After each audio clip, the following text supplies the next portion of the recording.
I hope you enjoy the field trips for those who participated in some of them. I think they were very interesting. And yesterday was a very full day for showing basically the achievements gained by the program and the project since 2007. Here you are some of the photos.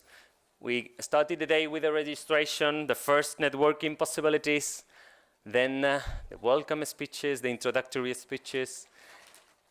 We started a session of achievements, if you remember well, where we presented 6 projects with very interesting and valuable results. I hope you enjoy all these presentations. We showed several videos to show these achievements gained by some of the projects. We have one very young student telling us about his own experience as a beneficiary of one of our projects. You also enjoy the photos of the best 50 photos of the Southeast Euro photo competition. The coffee break is also an important moment of a conference. And then we have the C Photo Award ceremony. We gave the prizes to the best 3 photos. And then after that, we have the session of capitalization, where 9 thematic polls presented what they have achieved thanks to this joint work together of different projects on a specific topic. And we enjoyed this session because we realized it was a very good idea to create this thematic capitalization session. Here you have some of the speakers, and then we started with the field trips. This was one of the field trip 3, in which we took a bike tour thanks to Rossi project that promotes safety in roads, but also in cyclists. We have also, this was field trip 4. They went to the Railway Museum and they enjoy some competitions to know how to go from one point to another in different ways of transport in the most efficient or fastest way. Here, again in field trip 3, we have a very important moment. It was the signature of the Memorandum of Understanding between Slovenia and Croatia railway systems. So thanks to the project, these 2 countries are closer by train. Here is field trip 1, Serisk. They went to the Disaster Management Unit, training unit in IK, very close to Ljubljana. And they have also a role play there. They visited the installations, very interesting ones, because this is where the civil protection staff is trained. So you can see even burn buildings or tunnels to be trained if a disaster appears, how to act. This is field trip 2. They visited renewable energy unit with solar panels, and they were explained how they can use these eco-friendly resources in the best way for some installation. It's also a training unit. They train people to install solar panels or other renewable energy tools. And they went also to a spa, where the study was the case study of GeoC project, where they study the possibilities to use geothermal energy in this spa installation.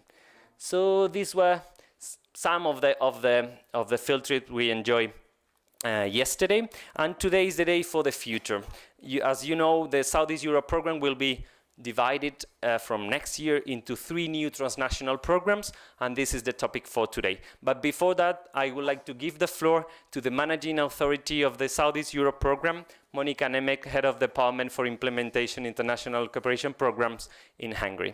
Please, Monika, thank you.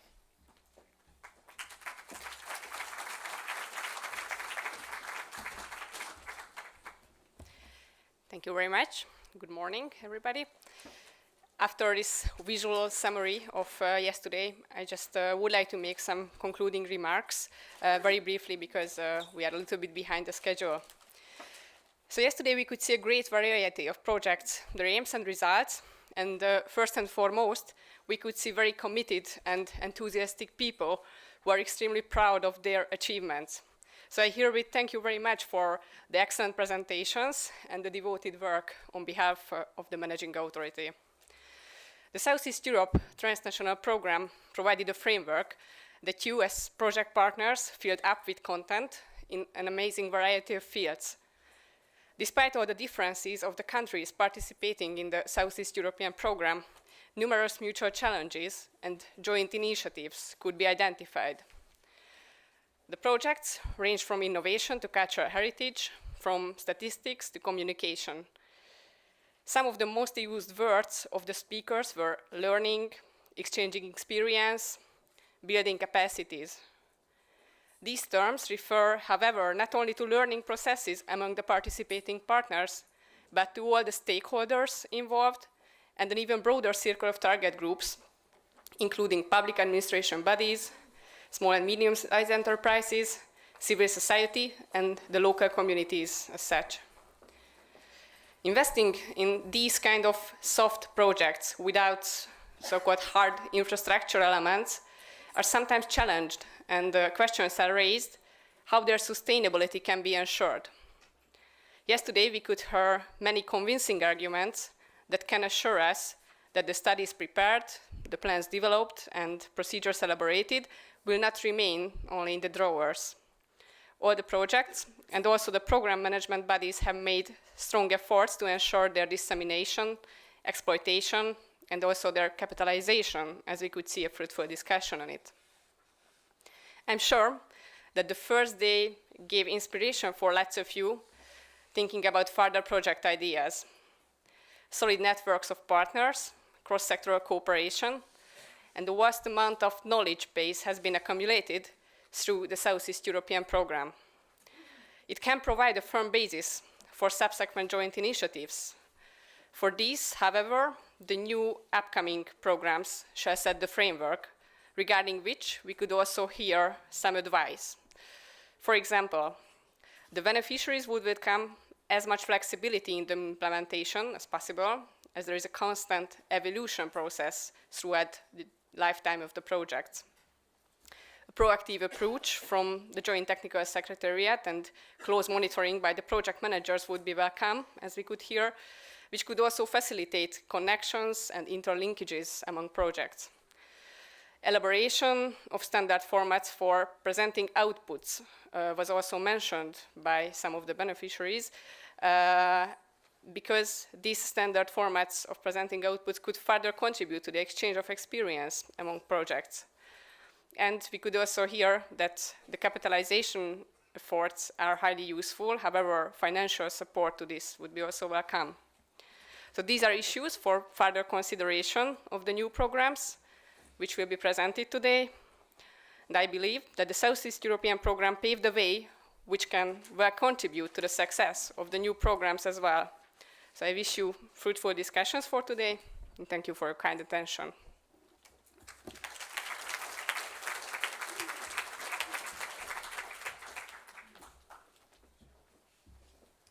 So thank you very much, Monica. And then I would like to give the floor to the different speakers of session 3. Starting for Nadia Kobe. She is Secretary in the Government Office for Development and EU Cohesion Policy in Slovenia. That is the country chairing the program this year. And she will moderate this session. Please, Nadia.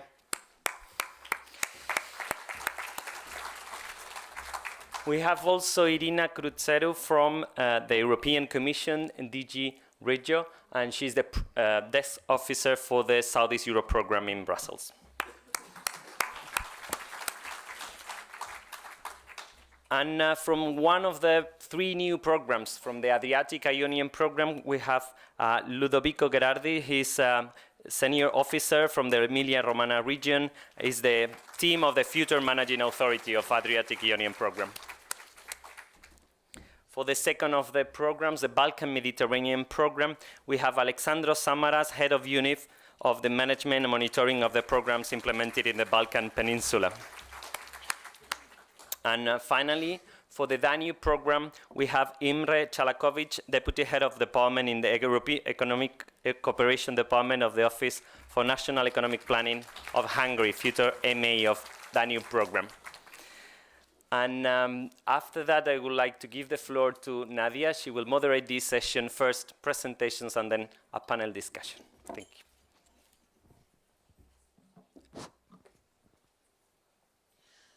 Good morning, everyone. I would like to welcome you all and congratulate you for a wonderful day that we spent together yesterday.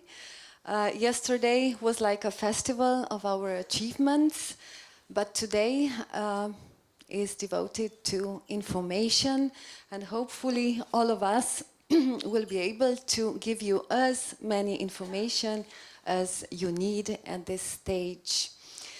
We shall be as organized as possible because we are a little bit late. The first hour shall be devoted to presentations by the Commission and by the future programs, then followed by a short summary and a short panel discussion, and then the floor will open to you for your questions, reflections, and hopefully we can answer very well, so you can start the new period well prepared. First of all, Irina Cruceru with her presentation on behalf of the Commission DG Regio on the framework that has been set for all of the programs of European territorial cooperation. Irina.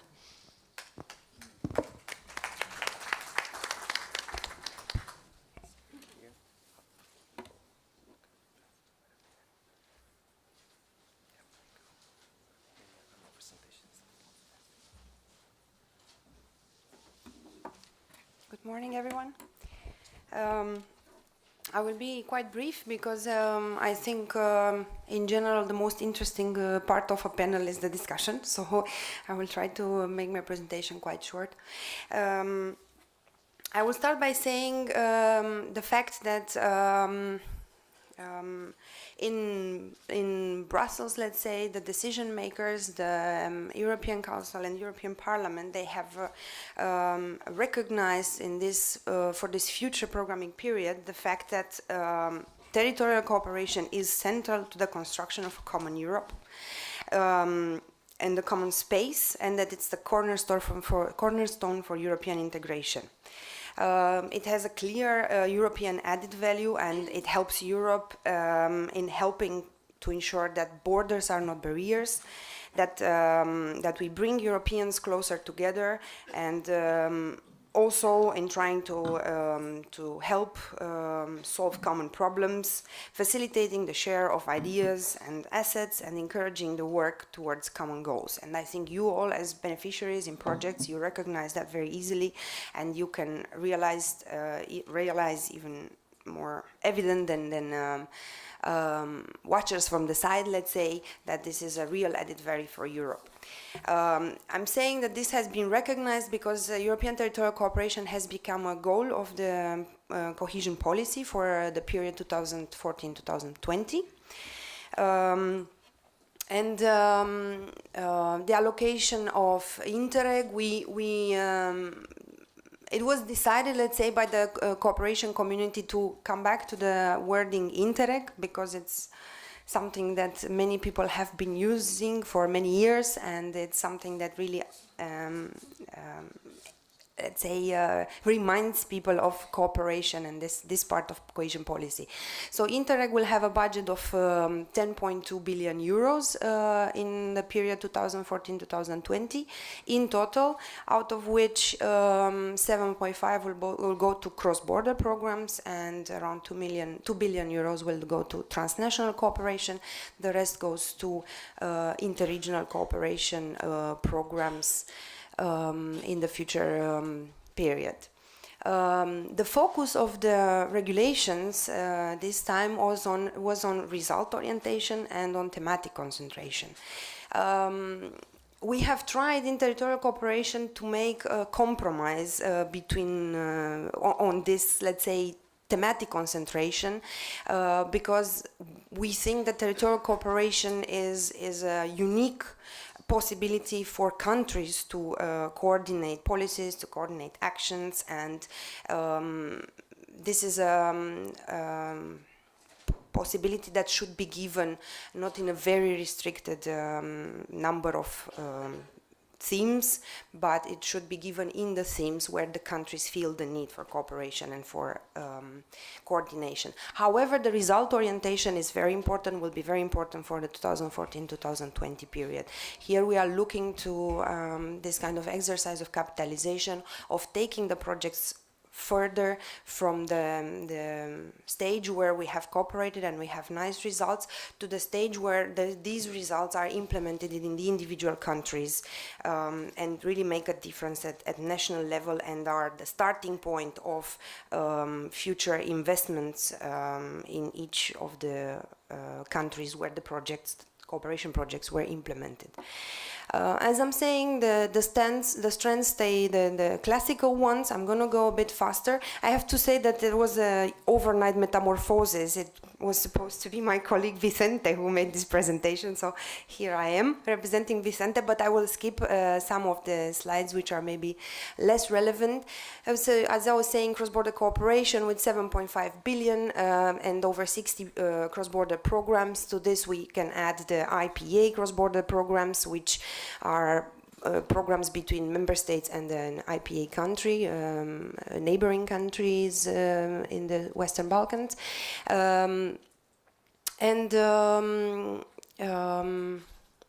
Yeah, the actions are maybe not so relevant for transnational. So the interregional cooperation, we have here again the classical programs. We will have Interact to continue support the programs in their implementation. We will have ESPON and URBAC, which are very specialized programs. And we will have Interreg Europe, which is including all 28 member states. I think this is the conference where we welcome also Croatian partners and member states partners. I think last year was they acceded to the European Union, so we are now 28 countries. Interreg is therefore covering the member states and some partner countries, and it's an exchange of experiences, let's say. It tackles policy learning to improve the performance of policies in different countries and learning from others and implementing in our own countries. For the transnational cooperation, which is, I guess, most interesting for our conference today, we will have in 2014-2020 15 programs, as I said before, 2 billion euros, sorry.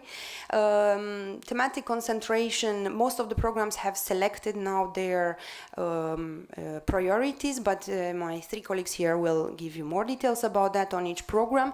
But in general, transnational programs have the tendency to focus on innovation, environment, and mobility issues, and also on the new priority which tackles governance. What is very important to mention about transnational programs in this programming period, I think, is they are directly linked to the newly developed policies, which are the macro-regional policies, which are transposed in European macro-regional strategies at regional level, let's say. You probably know that in 2009, in 2008 actually, we started with the Baltic Sea strategy. Afterwards we developed, together with the partner countries, the Danube strategy, and currently there are under development the Adriatic and the Alpine strategies relevant for this area. We also have sea basin strategies which are a bit further away from us, which is the Atlantic, which is already existing, and the appearance of macro-regional strategies have changed a little bit the perspective on transnational cooperation, has brought the transnational cooperation into the flashlight of very strategic programs, really the programs which illustrate how people should work in macro-regional strategies. Transnational programs are something completely, let's say, well, imagine a big ball, which is a macro-regional strategy, and you have a small nucleus, which is a transnational program. Transnational program does not equal macro-regional strategy, which are very wide. They include much more fields and areas of actions. However, what we can and try to show from transnational programs is the way people work and the way people cooperate, and this should be transposed also in the way that people try to implement macro-regional strategies, because macro-regional strategies is about coordination of policies at transnational level, international level, where we all come together and discuss about what in every country has to link with the other one in order to achieve let's say a good level of, that's what we say sometimes, that we have what our ultimate goal is, a good space and a good environment for our citizens to live and to work. We have also a definition of the macro-regional strategy, so it's an integrated framework endorsed by the European Council, which may be supported by the ESIF Fund, the European the new European funding framework, among others, to address common challenges faced by a defined geographical area related to member states and third countries located in the same geographical area, which thereby benefit from strengthened cooperation, contributing to achieving economic, social and territorial cohesion. And I guess that you as beneficiaries are recognizing this as also one of the goals of every single transnational project and also of transnational programs. And we try to really to keep these two separate, because the macro-regional strategies and the transnational programs, in the sense that that they are not equal, as I said before, they are not the same, as I said before. But as you see, macro-regional strategy is a general approach applied on a region, which, however, has to borrow the system of transnational cooperation. This is very important, I think, and I think here you can consider yourself as pioneers of an exercise that is growing, has now gained the political importance, and is being or should be transposed at political level. So we should, in the way we implement transnational programs, we should start implementing policies, we should start implementing actions of much greater importance, which matter for more countries and which see the territory as an integrated space for everyone. If we talk about the Danube strategy, this was adopted in 2011 and has 14 countries and 11 priority areas under 4 pillars. Mainly it's transport, energy and tourism in the Connect the region. Then we have environment, including risks and water management, strengthening the region, which deals with the capacity building and employment, and building prosperity, which deals mainly with security and economic issues. So the strategy is bringing already some interesting results, I would say. Besides the strong result-oriented projects, which are under development or have been developed already, we have also some specific actions which were implemented in cooperation with the Commission, and that is the innovative Danube vessel, where a new design for a Danube vessel has been drawn, let's say, created, and could be the concept for renewal of the Danube fleet. And then we have initiatives like Dream.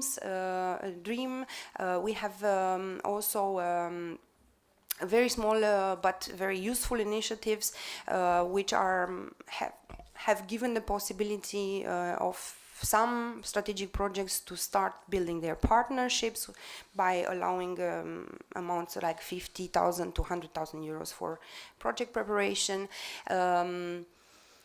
So this is in big lines a bit about the Danube strategy. What I should say maybe about all the strategies is that they offer the possibility of equal cooperation between member states and non-member states.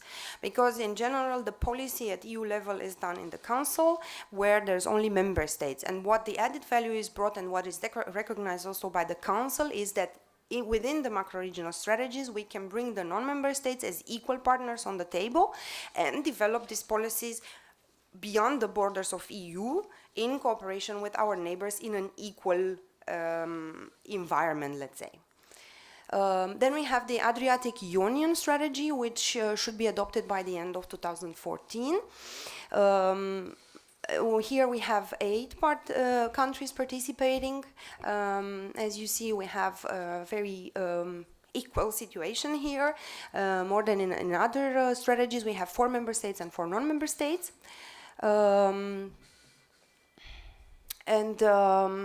Oh, it was actually adopted. Sorry, on the 18 under, I think it was under Italian presidency. It has 4 pillars: blue growth, which you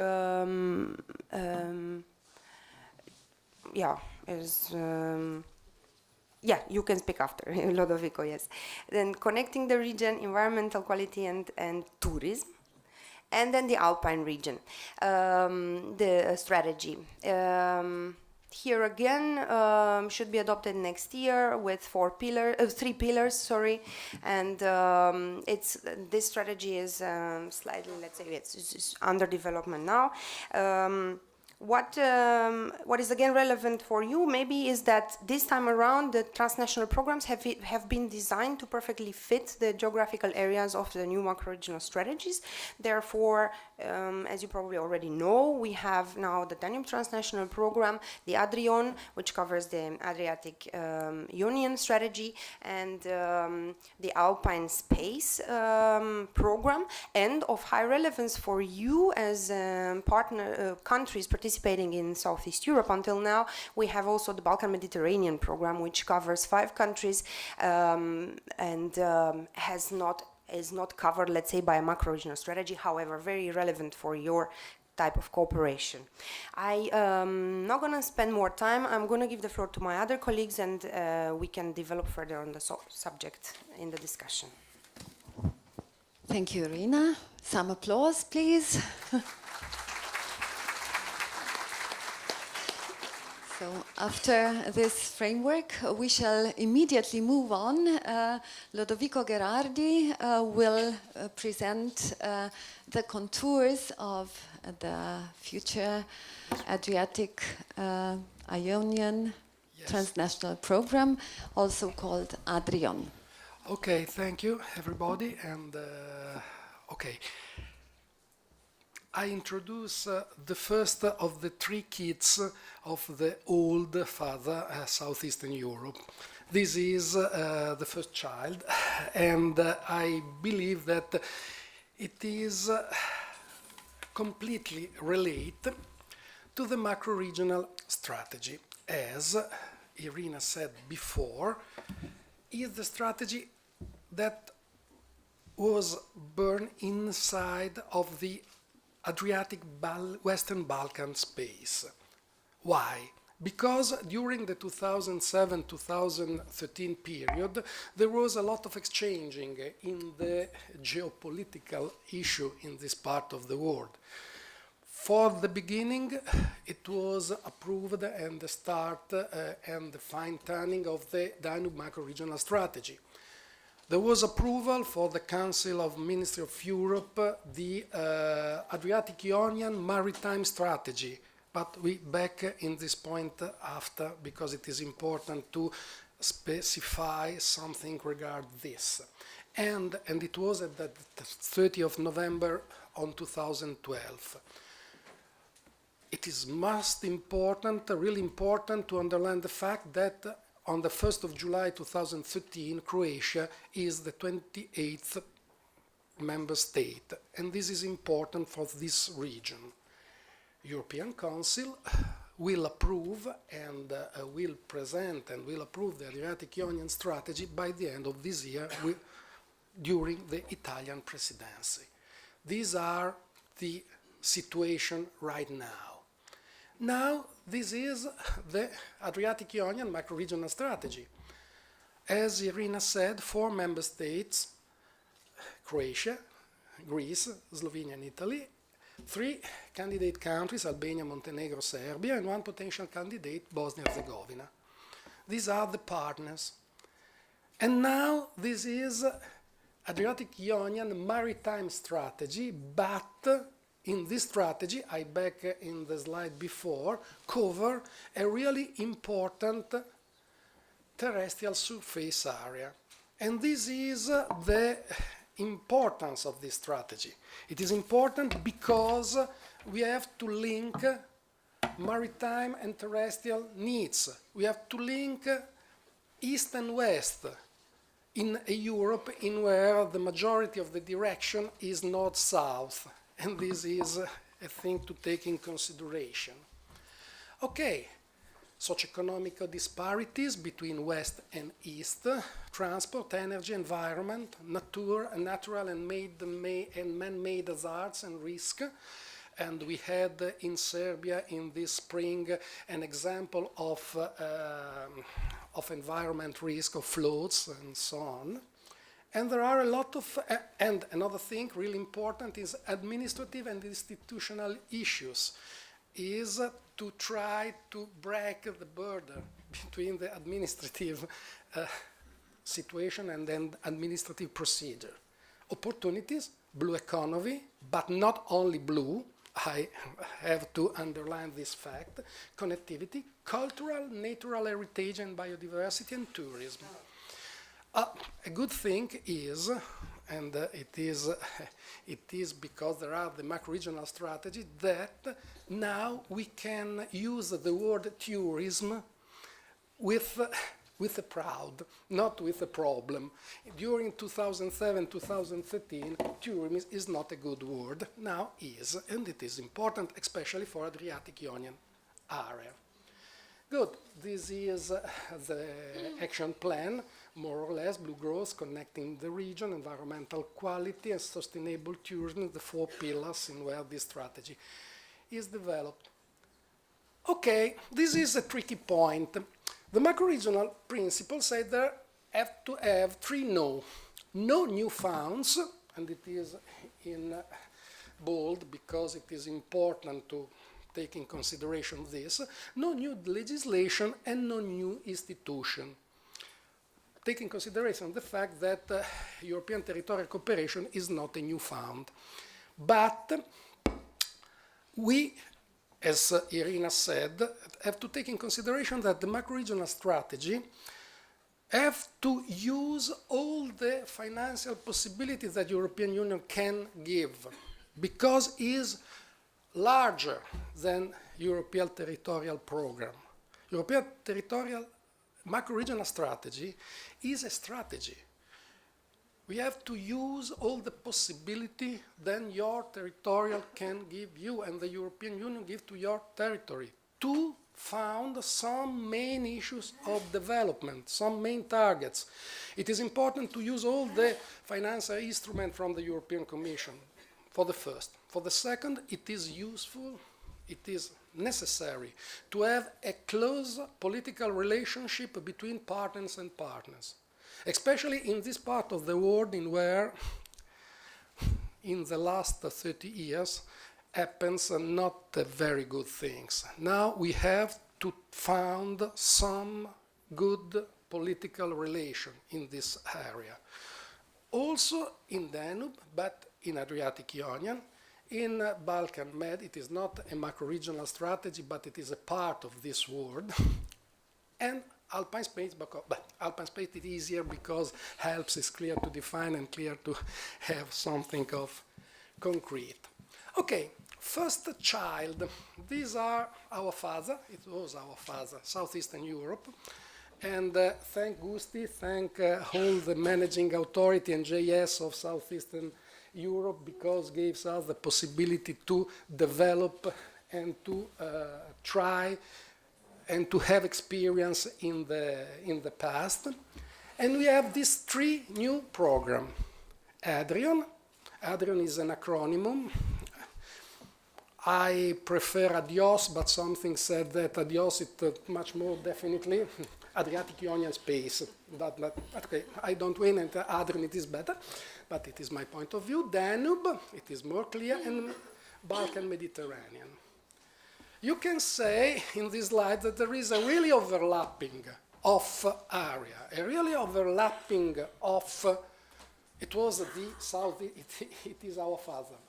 The sun are close related, and this is, I believe, an opportunity, a challenge, but it is a risk for European territorial transnational cooperation, because there is the possibility to have overlapping also in projects. But it is an opportunity because we can better capitalize the project that carry on in any single programs.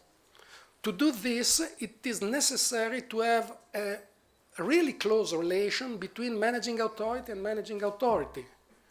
And for this reason, we start to have, from the beginning of the programming period, the relation between MA and MA, in order not only to check if somebody really sly try to present the same project in different space. It is easy, but it is not so high level. But also to find something of good to propose in different way in the other programs. We have, and I speak as member of the future task force, the future managing authority in Adriatic Union, another problem. In Adriatic, because Croatia entered in European Union on 1st July 2013, there was before a Adriatic Union's IPA Adriatic CBC program. Now there is an internal CBC Italy-Croatia and IPA CBC program, IPA Italy-Albania-Montenegro. Our problem is inside of Adriatic space, we have to clarify very well the differences between transnational cooperation and cross-border cooperation. Pay attention. Adriatic Adrian is one of the 3 kids of Southeast. Is not a kid of IPA Adriatic. Take in consideration this, because the target, the issue, the proposal, the development, the management will be completely different. And this is, I believe, useful for the stakeholder and for the future applicants. Don't confuse this. Adrian program, okay. Albania, entire country, Bosnia and Herzegovina, entire country, Croatia, entire country, Greece, entire country, Italy, only the eastern part, and in addition of the participation of southeastern Europe, there is Calabria and Sicily. This is all the eastern part of Italy. Montenegro, entire territory, Serbia and Slovenia, entire territory. Okay, we are one of the 3 kids, one of the poorest kids. No, okay, Med Balkan is poorer than us, but we have not money enough to do a lot of things, and we are lucky to be poor, because the poorness is a fantastic situation in where we can say to the applicant, don't have any hope. You have only to do very good projects, because we have only 99 million euro, no more. You have also to take in consideration the fact that the 10% of this amount is devoted to the improvement and management of macro-regional strategy. This means that the macro-regional strategy don't use new funds, because ATC is a usual fund, but it has to use it to improve the strategy, the relationship, and the use of the other European funds. What I wanted to say that we have no money enough to pay a lot of projects. I believe that maximum in this cooperation area there will approve 50 projects, no more, 40, 50 projects. But this project have to demonstrate a real concrete relation with mainstream projects, with other European funds as Europe 2020, Life Plus, and so on and so on and so on, have to demonstrate that this project is a part of a strategy. It is not important only to present a project because I can read and I can write a project in ATC.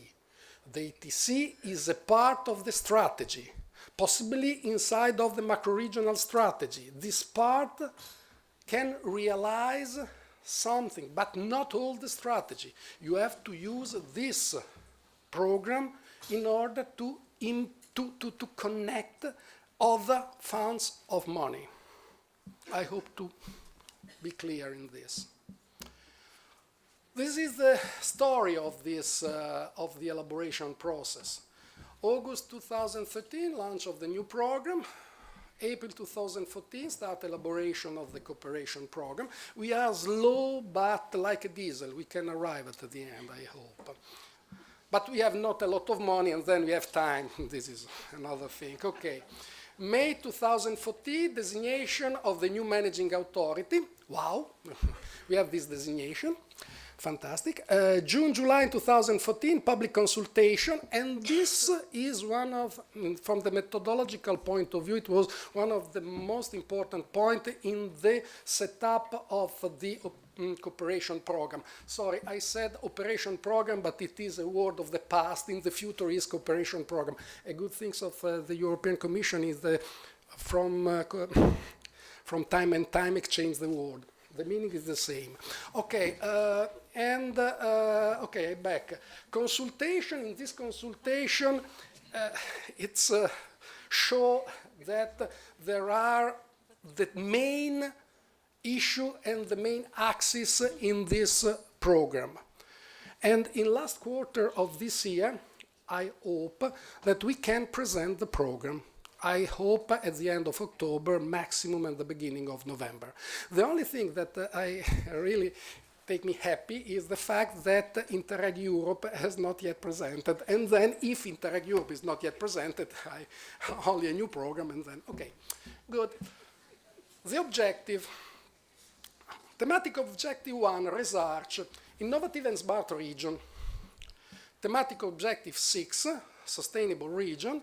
Thematic objective 7, transport, connected region. Thematic objective 11, governance. Okay, I confess, we have not a lot of fantasy.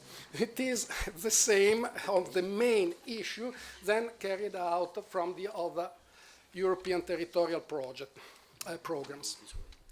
And this is our declination inside of our operational program. Innovative regions support the development of a regional innovation system for the Adriatic-Ionian area.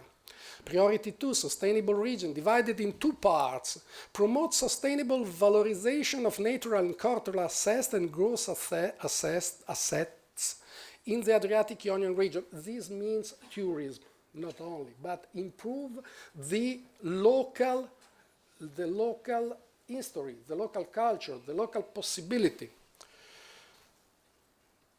And from the other part of environment, enhance the capacity in transnational taking environmental vulnerability, fragmentation, and the safeguarding of ecosystem service in the Adriatic-Ionian area region. This is because this is a really critical area in the natural risks. Connection enhance the capacity for integrated transport and mobility service and multimodality in the Adriatic-Ionian region. The last, towards of a better governance of USA, I said before, this is a part devoted to the improve of the macro-regional strategy.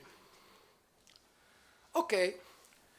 As a future managing authority, we try to ensure an efficient and effective program facing the limited fund available. It is, from one side, easier, from one side difficult, because we have to use all our effort to try to promote a very, very, very good projects. This is important because the selection will hard and the rate of success is really thin.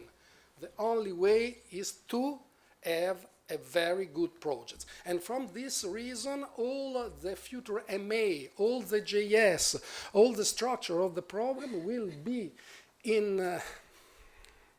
be devoted to help the stakeholders to develop this kind of project. Take in mind a thing, in the last programming period there was the strategic project.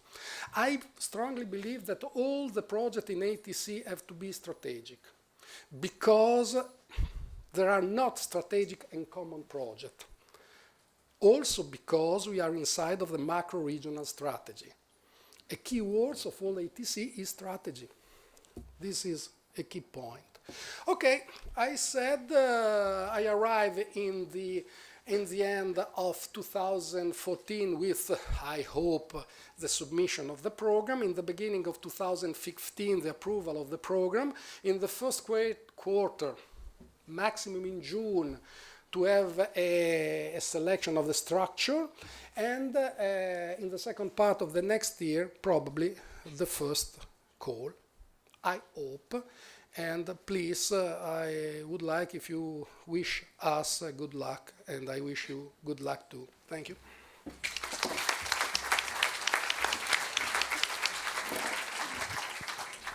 Thank you, Ludovico, for this inspiring presentation. We shall simply go on, because there will be a second round of reflections, and at that point we are going to repeat everything all over again. So turn is now on Alexandros Samaras, who will present the Balkan-Mediterranean program, one of the smallest, but nevertheless very important for the region.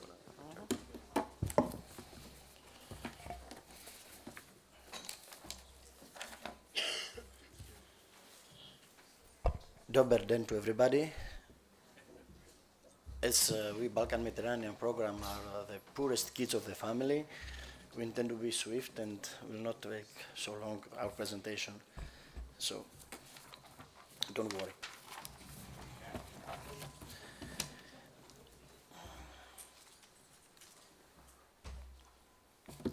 The Balkan Mediterranean 2014-2020 is a new transnational cooperation program deriving from both the split of the Southeast 2007-2013 and the strong will of the Balkan Mediterranean participating countries to promote cooperation in the area.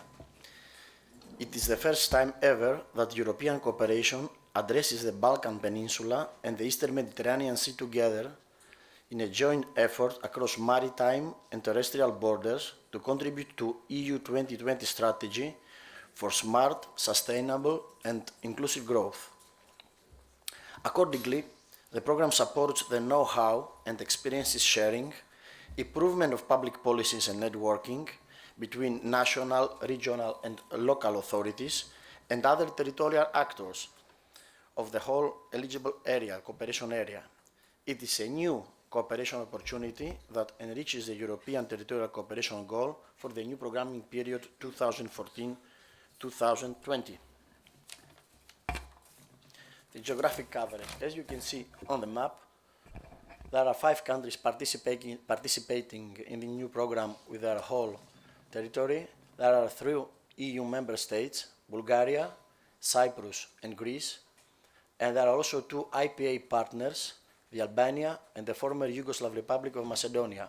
All of 5 countries, as I said, participate with the entire territory. So, maybe we are poor, but we are proud. We have only 39.7 million, including national contribution, to spend. Out of it, which 28.3 million are ERDF funds, and only 5.1 million support from the Instrument for Pre-Accession Assistance. The rest of the budget is national contribution, and just to mention that the co-financing rate for the overall cooperation area is out of 85%, excluding technical assistance, the axis of technical assistance, for which a co-financing rate is up to 75%. You can imagine all why. Now, taking into consideration the territorial analysis as well as the public consultation process results, the main needs and challenges shared by program actors can be grouped to the following headings: socioeconomic development and demography, environment and climate change, natural and cultural heritage.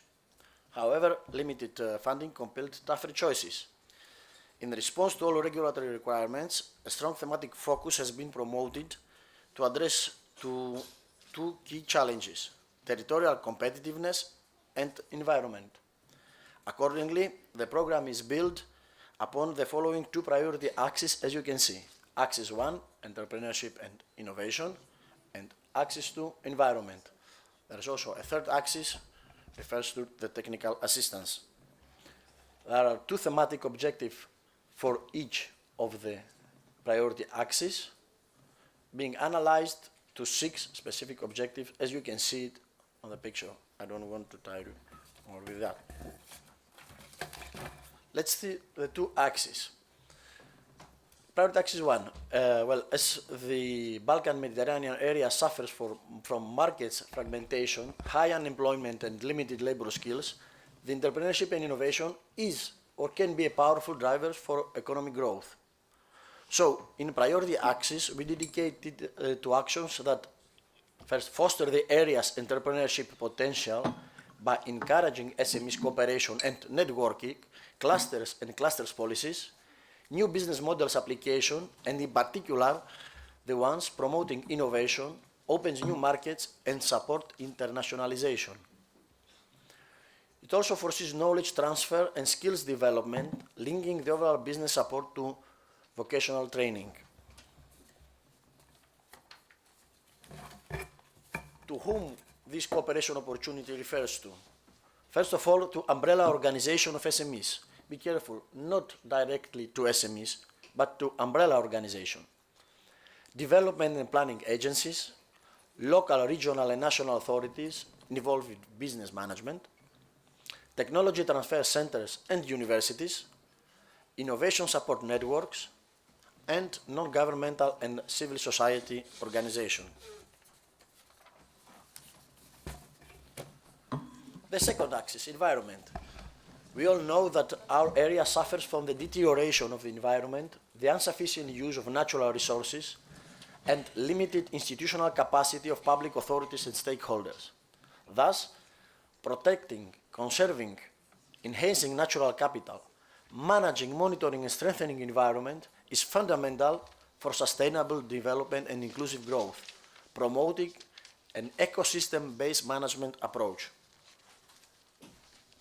So, this axis is dedicated to actions such as strengthen integrated joint approaches to preserve and manage natural and cultural heritage and resource efficiency, foster green and blue growth opportunities, promote classified sites and areas of community importance, develop green and blue theme parks and joint products, all guided by a shared policy framework and innovative technologies. It foresees skills gap bridging for public authorities and stakeholders of the eligible area, linking the overall ecosystem sustainable use to environmental management and delivery on environmental legislation, monitoring, and governments. Who can participate and take advantage of the activities of the Axis 2? The local, regional, and national authorities of all countries, environmental and development agencies, protected designated areas, management organizations, and bodies. There's great biodiversity, in our area, so there are a lot of these bodies, non-governmental and civil society organizations, and SMEs umbrella organization as well. Let's see now the linkage between the new program and the two macro-regional strategies, the Danube strategy and the Adriatic Ionian strategy. First of all, It's only Bulgaria who participates in USDR from all 5 countries. So we can say that the priorities of the cooperation program, the new cooperation program, contribute to the implementation of USDR within the areas delineated by the USDR action plan to make the region environmentally sustainable, prosperous, accessible, and attractive, as well as safe and secure. So, we believe that program could support the implementation of USDR by contributing to 3 of its pillars and to 7 of its priority areas. The priority axis 1 contributes to the pillar of building prosperity and to the pillar strengthening the region. You can see also the priority areas mentioning. The second axis contributes to the pillar for protecting the environments and the priority areas 4, 5, and 6.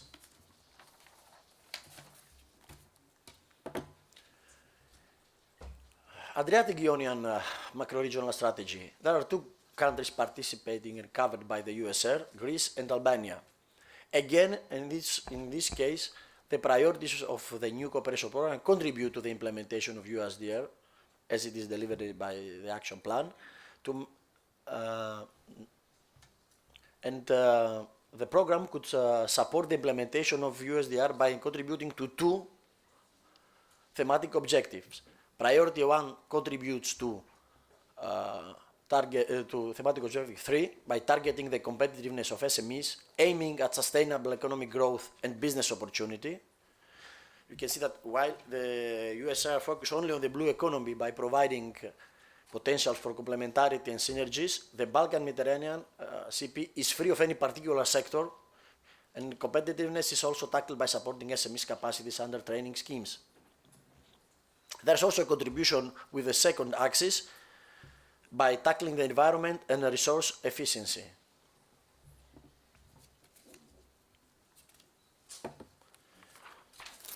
The program structure. There is a managing authority established. This is the well-known managing authority of European territorial cooperation programs, which is located in Thessaloniki all these previous years, and it's functioning within the framework of the Hellenic Ministry for Development and Competitiveness.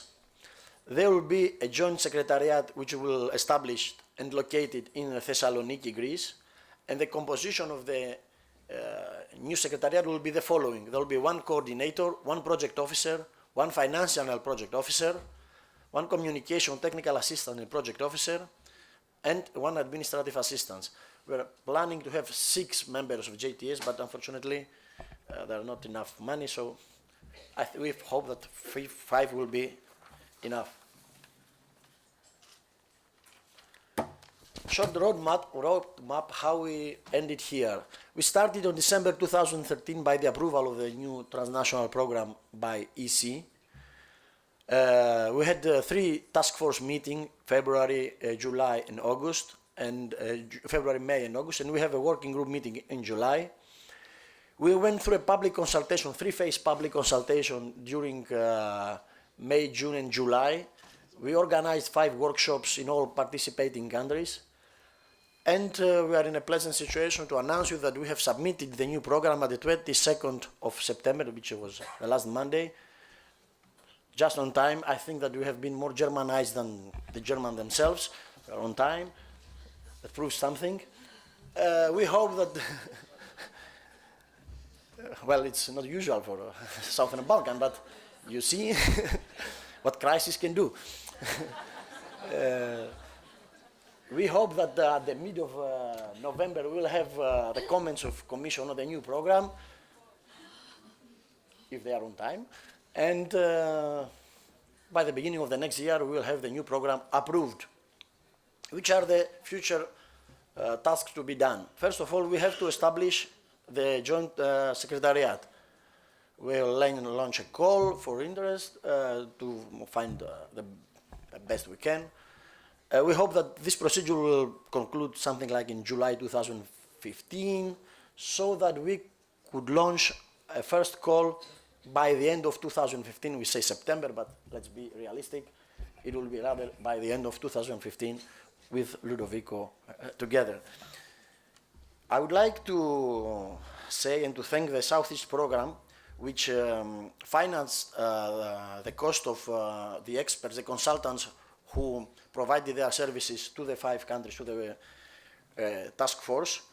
The Southeast Programme financed from its technical assistance with an amount of €50,000 in order to pay the experts which helped us during the preparation phase.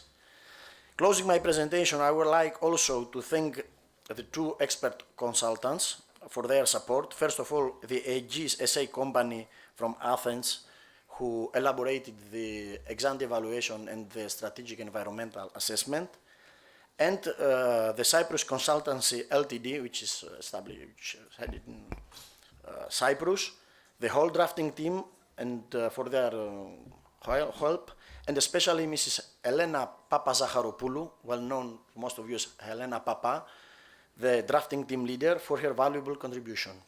Thank you very much.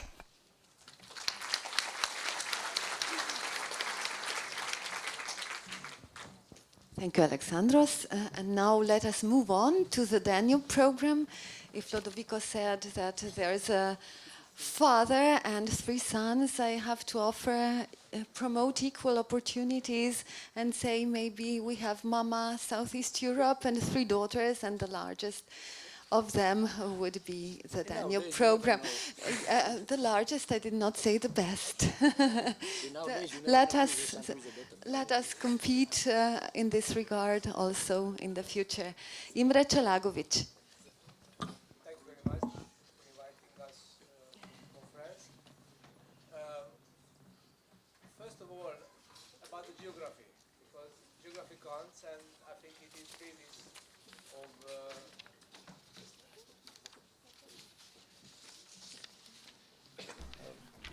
Okay, thank you.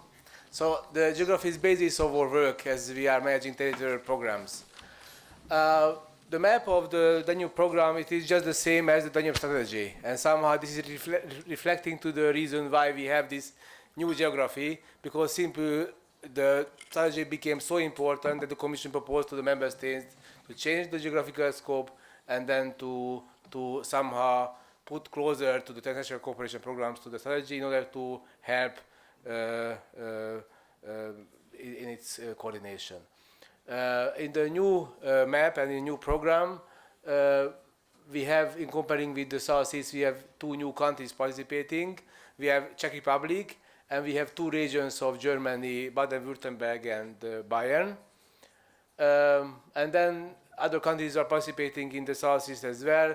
We have altogether 7 member states, 9 member states, and 5 non-member states, 3 IPA countries, and 2 external countries, Moldova and Ukraine. So it's still very complex and challenging, I would say. Couple of words about, because at the end of the presentation I will of course give you a couple of information about the financial opportunities and about the priorities of the program, but I have to express, because it's more easy to understand, how we will reach this situation, how we could select these areas that we are going to support in the future.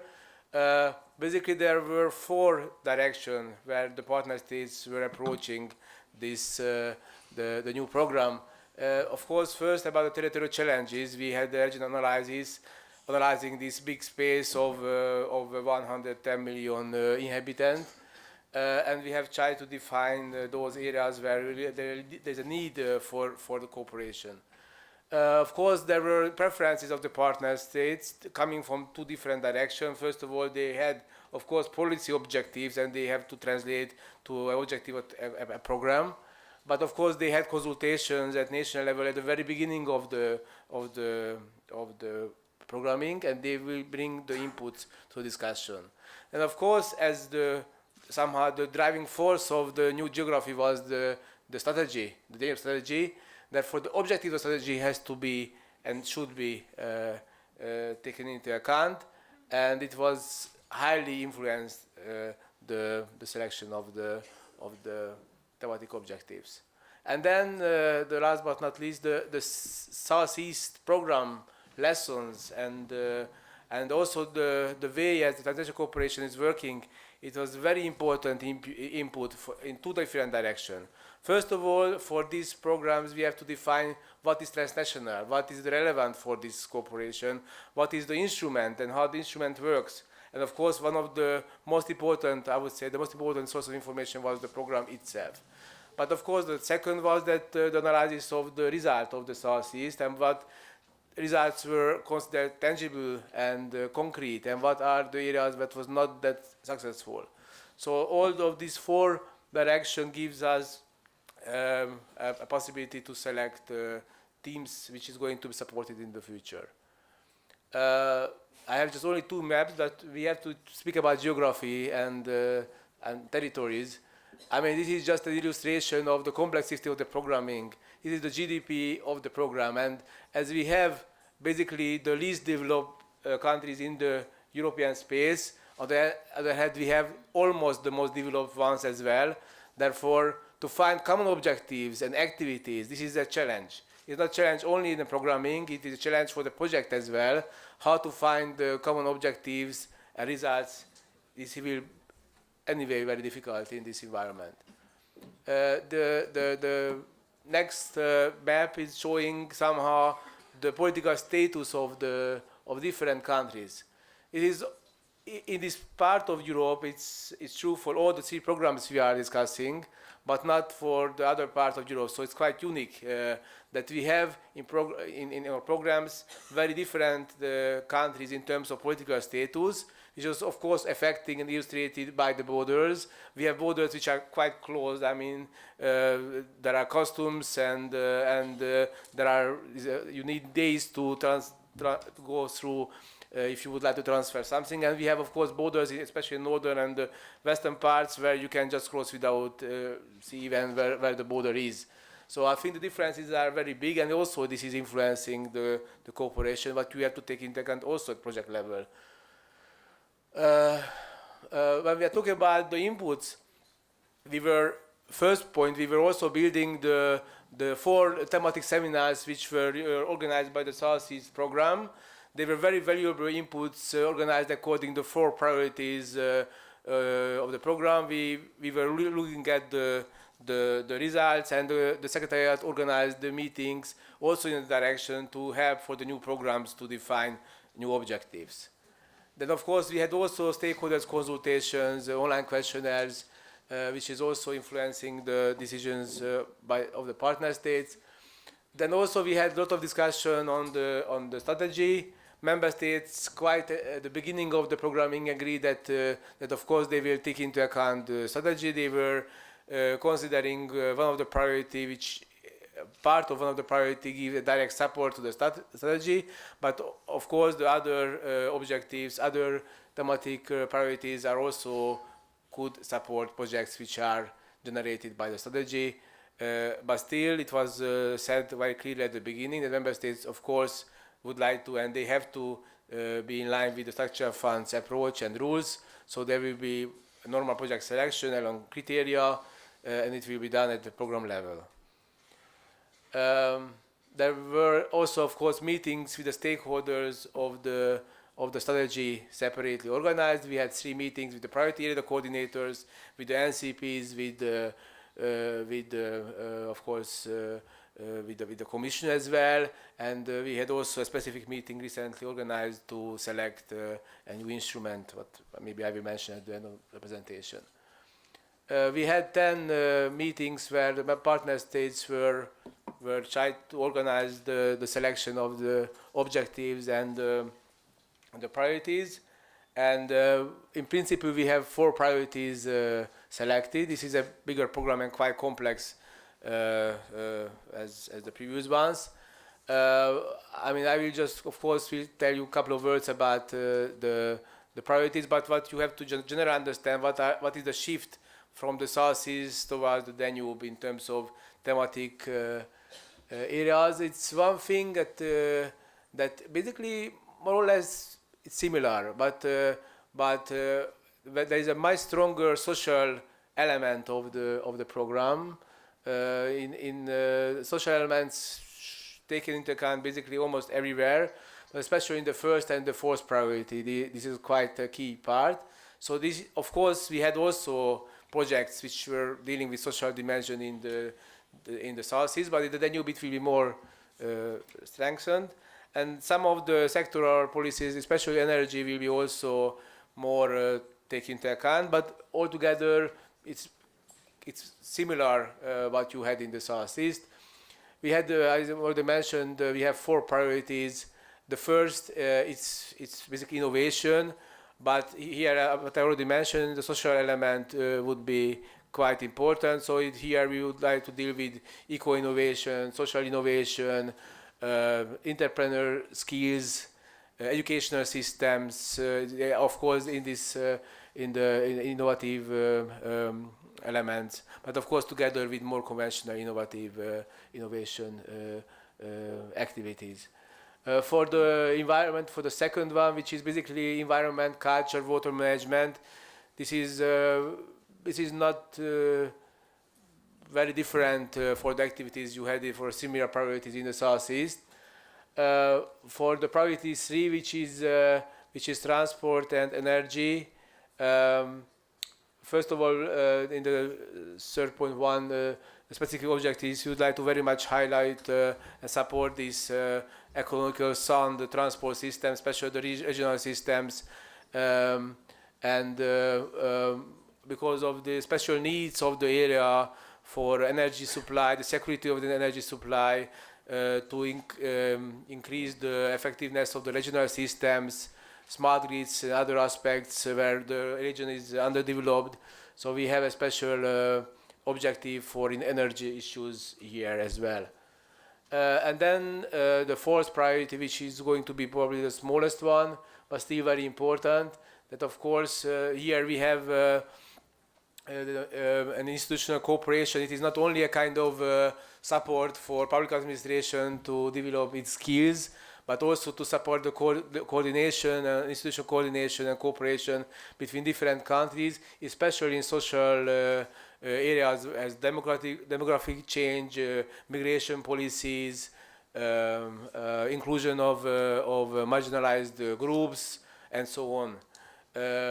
But it's also quite wide possibility for cooperation.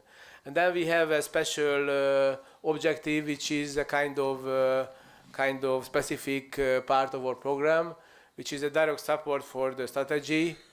Here we have basically 3 different instruments. It is first we will support the work of the priority areas to help them to really able to generate and coordinate their activities.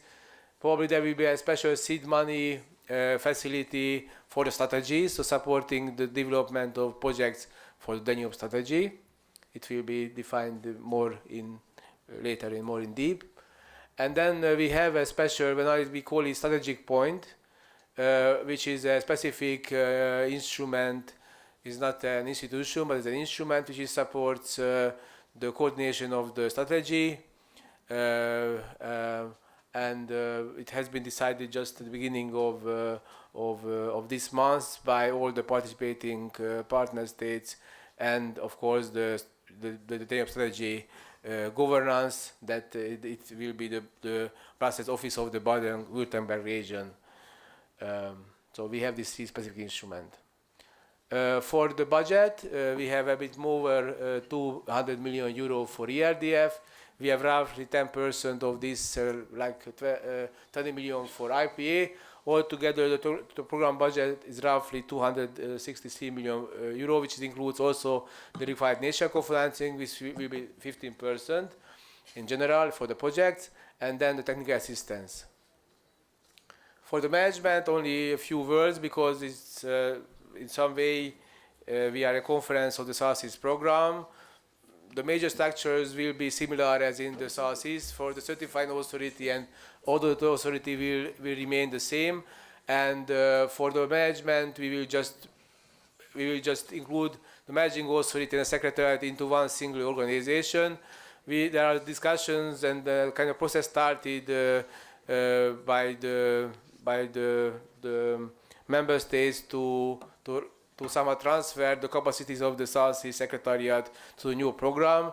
it will be organized in a way that not hamper the closure of the South East program, but we can basically use the capacities of the South East Secretariat. So at the end of the day, for you will be the program quite similar as the previous one. Probably you will meet with most of the people similar, the same people as before. Thank you very much. Thank you.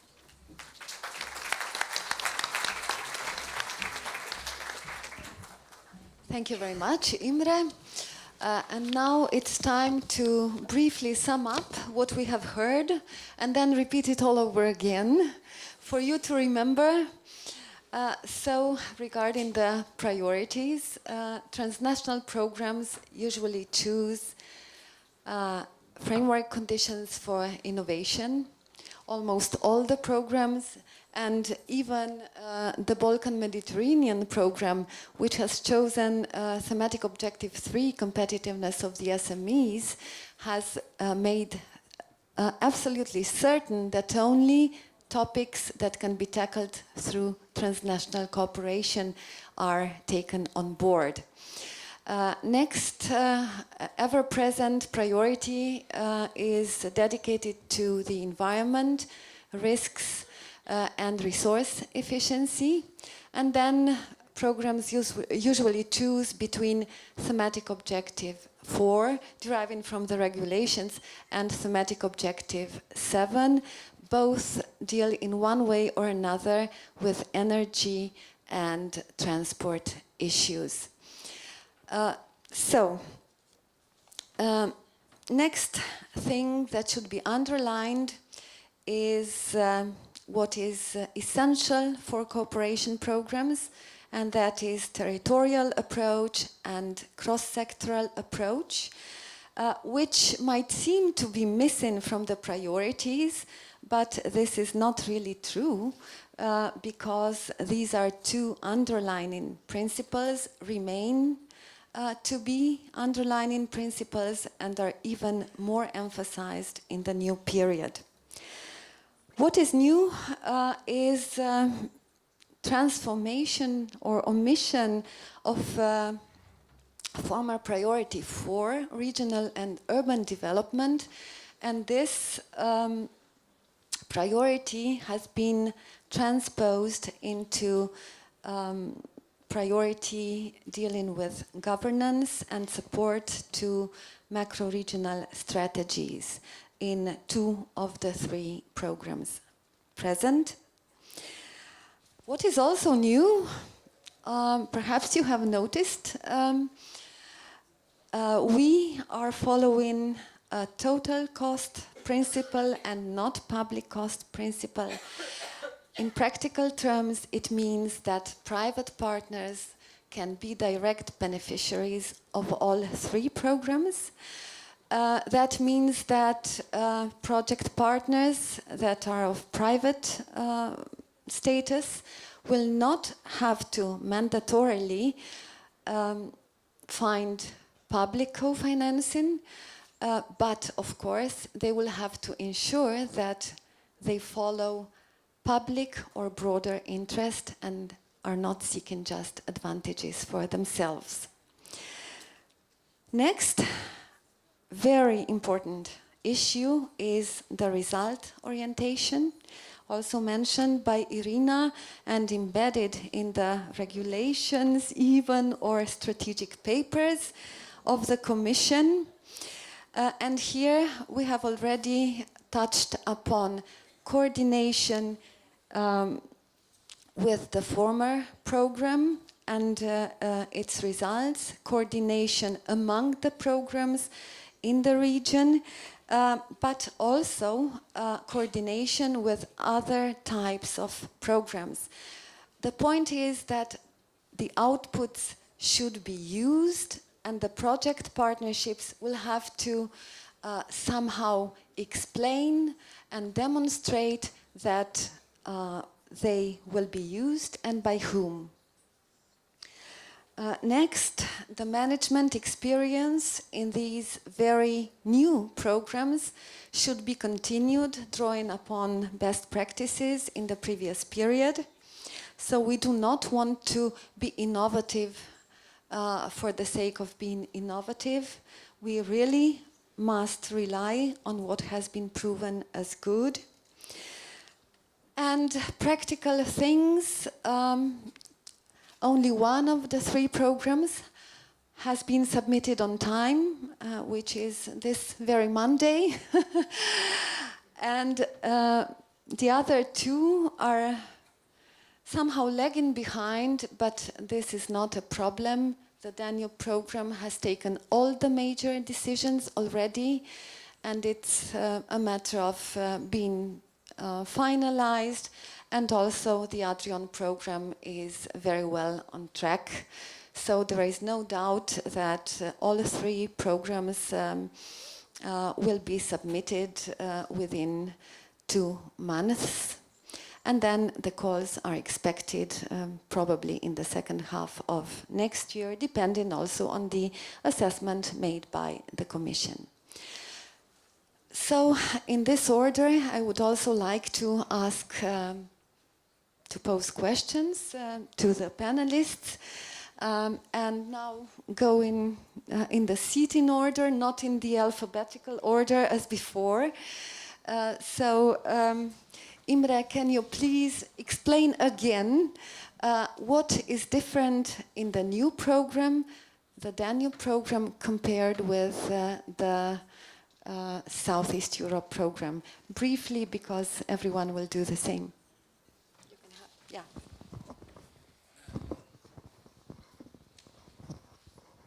yeah. I will not speak about the framework, because the framework is clear that we have a new program period and there are a lot of new requirements, but I think probably is none. What is for two aspects maybe important for the Danube is one, what I already mentioned, that we have a kind of move in the priorities and in the approach towards the social aspects of the development, which is of course not, it's still allowing to have similar projects as before, but I think the social aspects should be taken into account in several parts. The second, and I think it will come later, but I think it's important to understand that we have to move towards more concrete results, which is always said at the beginning of each period, but now it's really serious. So I think the project should find the end users of the project results, and all the activities should be related to find a way how it can be implemented later on.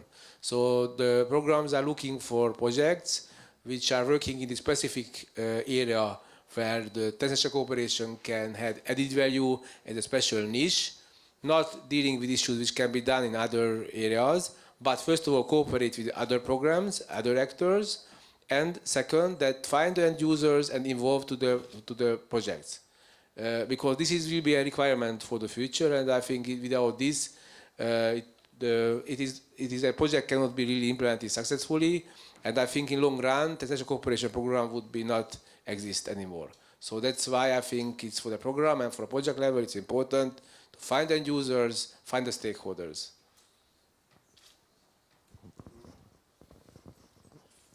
Well, I would like to point out that in Balkan Mediterranean program case, the point here is in this program is the will of the 5 participating countries to cooperate. This country was elaborated due to the will of the participating country to continue the good results of cooperation under the umbrella of Southeast and other transnational schemes. We all agree in our area that there's a need for a coverage and linkage between the countries in this specific area. So for me, from my experience of these 19 years of the European Territorial Cooperation Program, is that for the first time we have such a strong motivation from the participating countries to elaborate a program, to cooperate. So that's why we have come to this 22nd of September on time, and we catch all the milestones we have programmed from the beginning of this effort. There was a very good close cooperation with the national authorities of all countries. So maybe the budget is low, it's extremely low. We are talking about 39 millions, excluding technical assistance, it's something like 33 millions, which applies, let's say, to something like 30 projects, 25, no more than that. You mentioned, Nadia, that we selected the thematic objective 3 about entrepreneurship.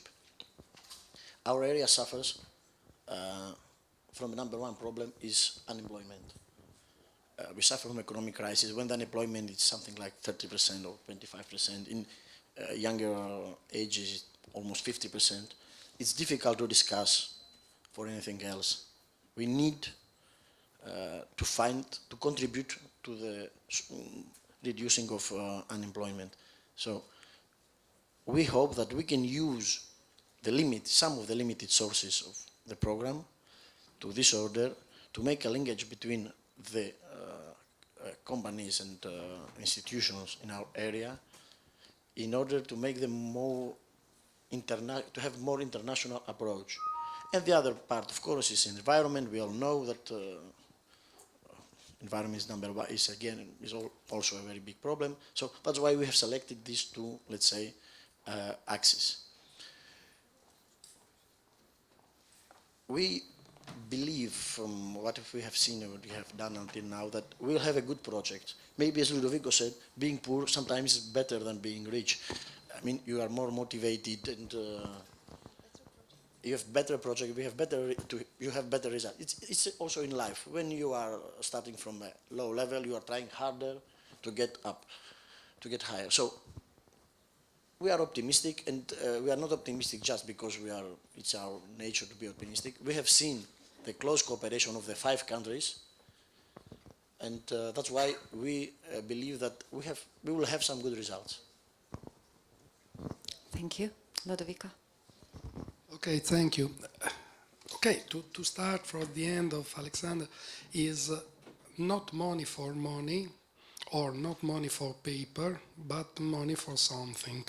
This is probably the difference or the evolution of the European territorial cooperation. If I look at the project, okay, unfortunately I'm really old and I've seen the 2000, 2006 and 2007, 2017.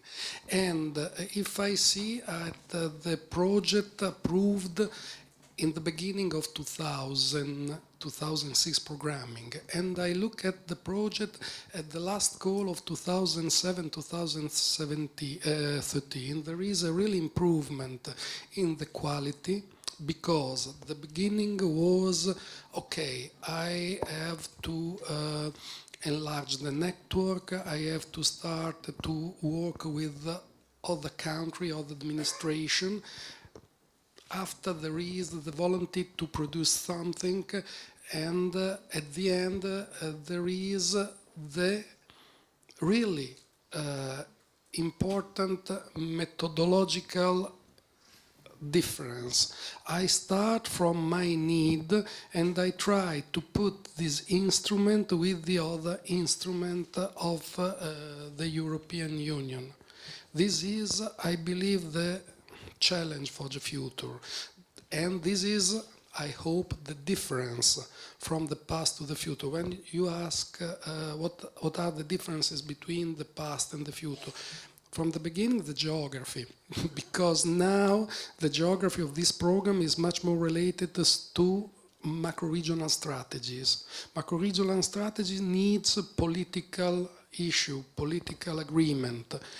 A problem of European territorial cooperation in the past was the complete distance from the policies and the local needs or national needs and the macro-regional needs.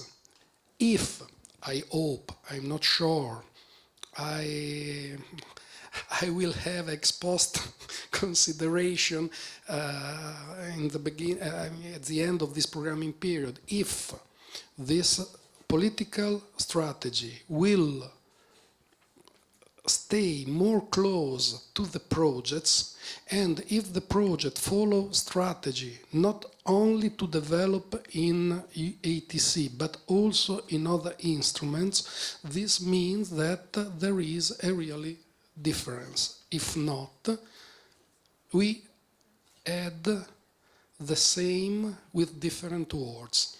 And this is the risk. Thank you to all three. Also, our ministries mentioned yesterday that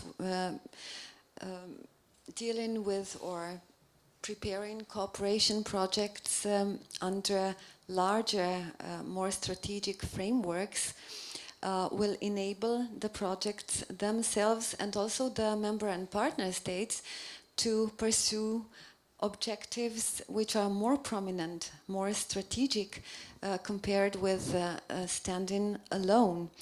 And now turning to this macro-regional issue again, I would like to ask Irina to give us some concrete, practical instructions. What may happen? How can the partnerships make the link with the strategy structures in order to be well aligned with the policies and strategy itself on the one hand, and on the other hand with the mainstream programs besides the EU programs, also the mainstream national and regional programs? That's a good idea. But Lodovico, if this is the measurement of scale, then I feel also very old because I also remember CACES and our meetings back then. So, and it's true that we have quite a lot of progress. If we look behind, we always, of course, anybody who achieves progress wants always more.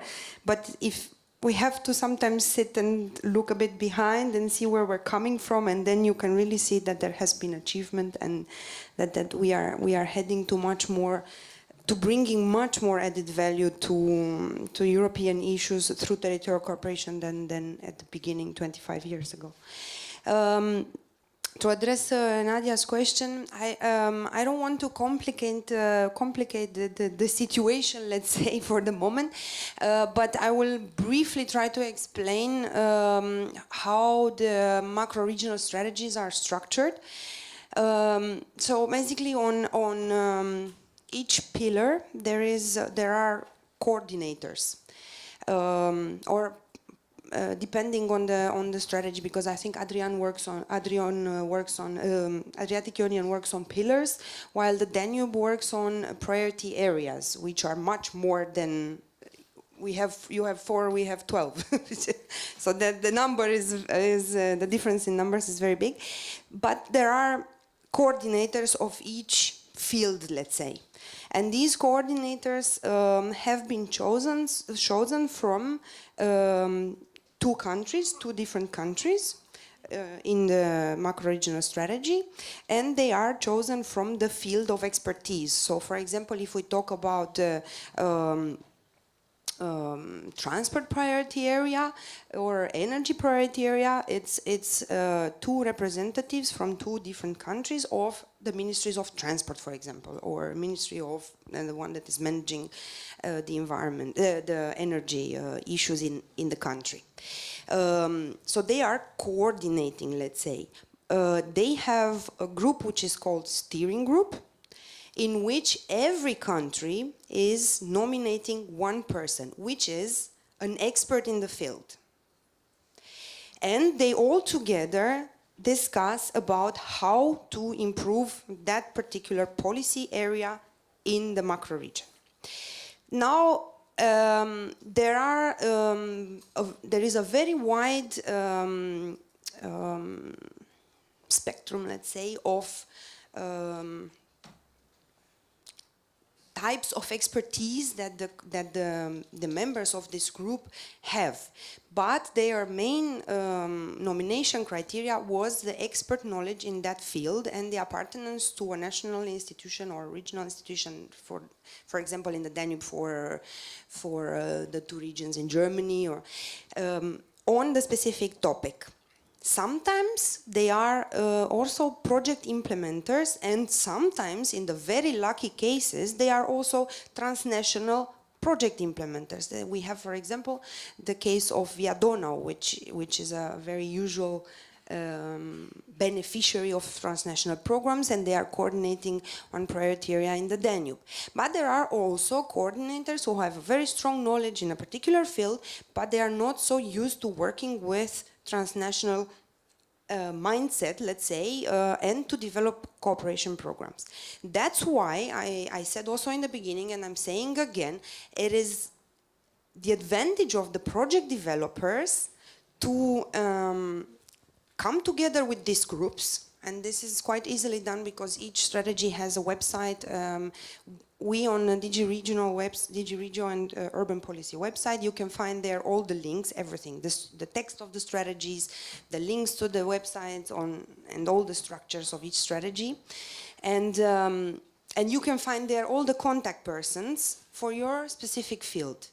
And I think this is also what we recommend to them. I'm saying always to every group, because I'm also observer from the Commission side on some of these groups, and I'm also always saying to them, please get in contact with project implementers, because they really know how to do it, also procedure-wise, and also they have already years of experience behind on how to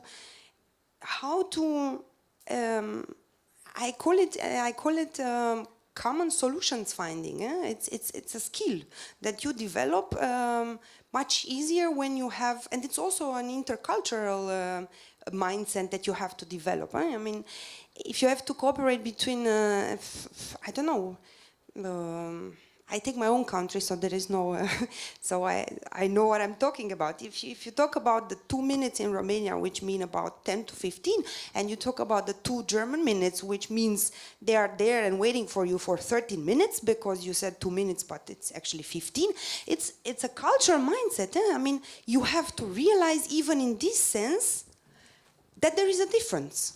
And it's not always. So even if you're an expert in a particular field, it doesn't make you an expert in finding the best solution to cooperate or to create links between the mindset of Germans, Bulgarians, Hungarians, and so on, Serbians, and so on. So I think we have in the transnational programs a great potential of experts, not only in your particular fields in terms of content like environment, innovation, and so on, but also in a specific way of finding these international solutions and international way of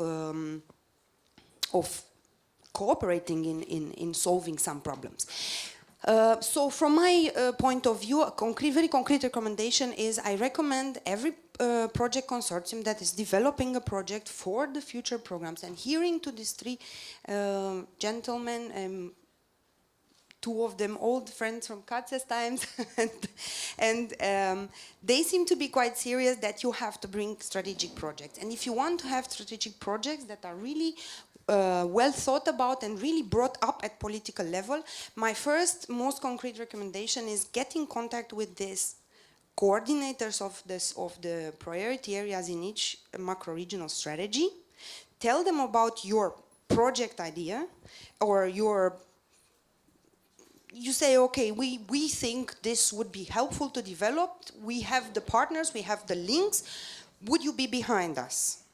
They have in general very good political connections, relations, because they are always consulting and they are always invited, for example, in the European Parliament for making presentations of their specific field of implementation. They have consultations with the Council. There is in Brussels a group which is called Friends of the Presidencies, which deals with the development and implementation of macro-regional strategies, and they are always in contact with these people. So they can bring your topic, they can bring your project to political level, provided that your project is a relevant one for the implementation of macro-regional strategies. But when we reach that point, our project has, I would say, more than 50% chances to be taken up in different other, more bigger, let's say, programs. We're talking about, for example, for the eligible countries, the cohesion programs, and for regional development programs, as ESF programs, and there you can bring the results of your project and you directly implement it at the national level with the support, political support that you have achieved by being connected with these coordinators and these groups. So my strong recommendation is please do get in contact with these people. They are mostly representatives of ministries. You find all the details on our website, and also do feel free to contact any of our MA representatives here, because if there is an issue which has to be brought up to the level of the European Commission, they have a red line with our unit, and they will always bring it up to us. And of course, you can, at a certain level, you can also contact us directly, but I strongly recommend that you keep a close contact rather to the managing authority, who is your main porte-parole, let's say.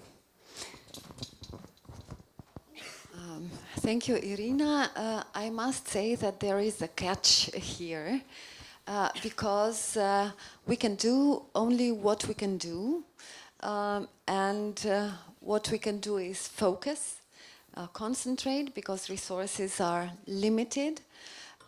Therefore, we need more coordination and more cooperation. And the priority area coordinators will not be a guarantee if you have a support from them that you would succeed during a call. That will not be an advantage per se, because your proposals would be evaluated on the merits of transnational values and principles. And now we are going back, of course, I just need to come, yes, this should go without saying. We have here already beneficiaries, so your way of developing transnational projects is already good. I start from this point already, so. Thank you. So this brings us to another point that we need to make, and this is territorial aspect and cross-sectoral aspects. So would you, Lodovico, like to start saying probably that cross-sectoral coordination must be eminent to every project? Yes. Okay, this is in line with the thing that we said before. Now the key words is strategy. A strategy is not only it should be one sector strategy, but when we speak about the development of one territory, we have to take in consideration the different aspect of this. And in this line, the main differences from the past programming period and in this programming period is inside the mainstream programs, in where this strategy, this ex-ante evaluation, these ex-ante requirements are the precondition to start and to ask money from the Commission in mainstream. And this means then everything have to stay inside of a strategy of the development. If we look at the single project, it is clear that, or in the single axis in one priority of the program, okay, we have to take in consideration also the different aspect. For instance, in Adriatic-Ionian program, there is the absence of energy, but it is incorrect, because it is not absent. It is not absent the line of reduction of CO2, and no, because this is inside of the other axis. This is a classical issue that have to take in consideration in each projects. And during the evaluation process, if these issues are put inside on the development of a different project, for instance, in environment or in a new technology, you have also to take in consideration this aspect. It is not the main point, it is not a specific axis, because we have not money enough to pay something of not concrete, of realistic in this program, but the stakeholder have to have the beneficy in this. Okay, this is the line in main terms. All other transsectoral aspect is between the different administration and the different level of partnerships. And this is also important. In each project, it is not important to have people from different parts of the area. From the beginning, in 2000, 2006, there was the need to have one partner from each nation. Incorrect. We have to have partner for each issue that we want to carry on during the project. The specialization of any partner is important, much more than the geographical location of this partner. Transsectoral, because a project have not to have only the engineer expert of transport, but you have to take in consideration also the environmental problem, and you have to embed also people that have the recognize of the knowledge of environment, and so on and so on and so on. Sorry for the stupid examples, but this is another aspect of this transsectoral. The last, I take the microphone, sorry, is between program and program. Because you have to take in consideration now that we have a program really close in the geographic, really not a large geographical coverage. And we had a network of partnership more large than this. The 20%, it is an hypothesis, only an hypothesis. Probably yes, but not cover all the needs. It is much more important to have the relation between project and project. Thank you, Lodovico. Can we now turn to the partnerships, to the actors that must be inside, closely connected to what Lodovico has already said, and also promoting the quadruple helix approach? Well, I think the partners, the requirements for the partners who should be involved in the project, of course, is very much depending on the team. There are of course special aspects of innovation, where there are requirements to involve actors from different areas for the universities, from the economic factor, whatever. And then there are others where you are involving similar ones. But I think it is not going to change very much what we had before.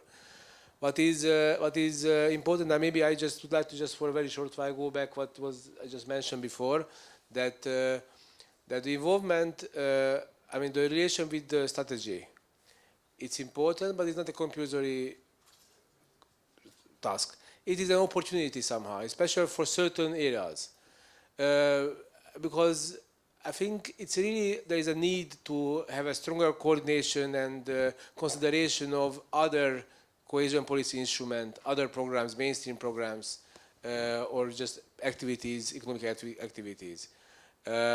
And you have to find a way how to involve the other actors.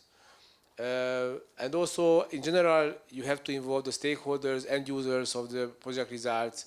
And you need instruments. And the Danube strategy, in our case, it's a good instrument to find the way how to involve stakeholders, because in the strategy there are a lot of stakeholders involved.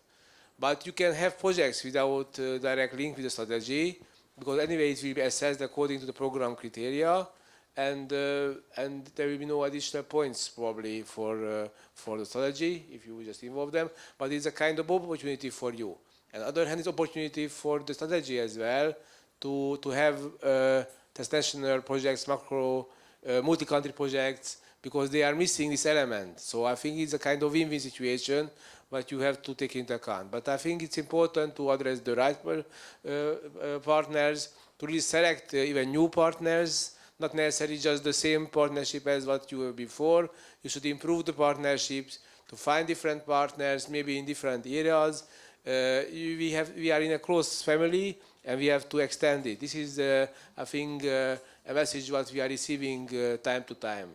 That the programming committee and the monitoring committee, there's a small family, the secretary is a small family, the projects are also part of this family, but we have to involve other people, other stakeholders, because this is the requirement and the only way how the whole system can survive.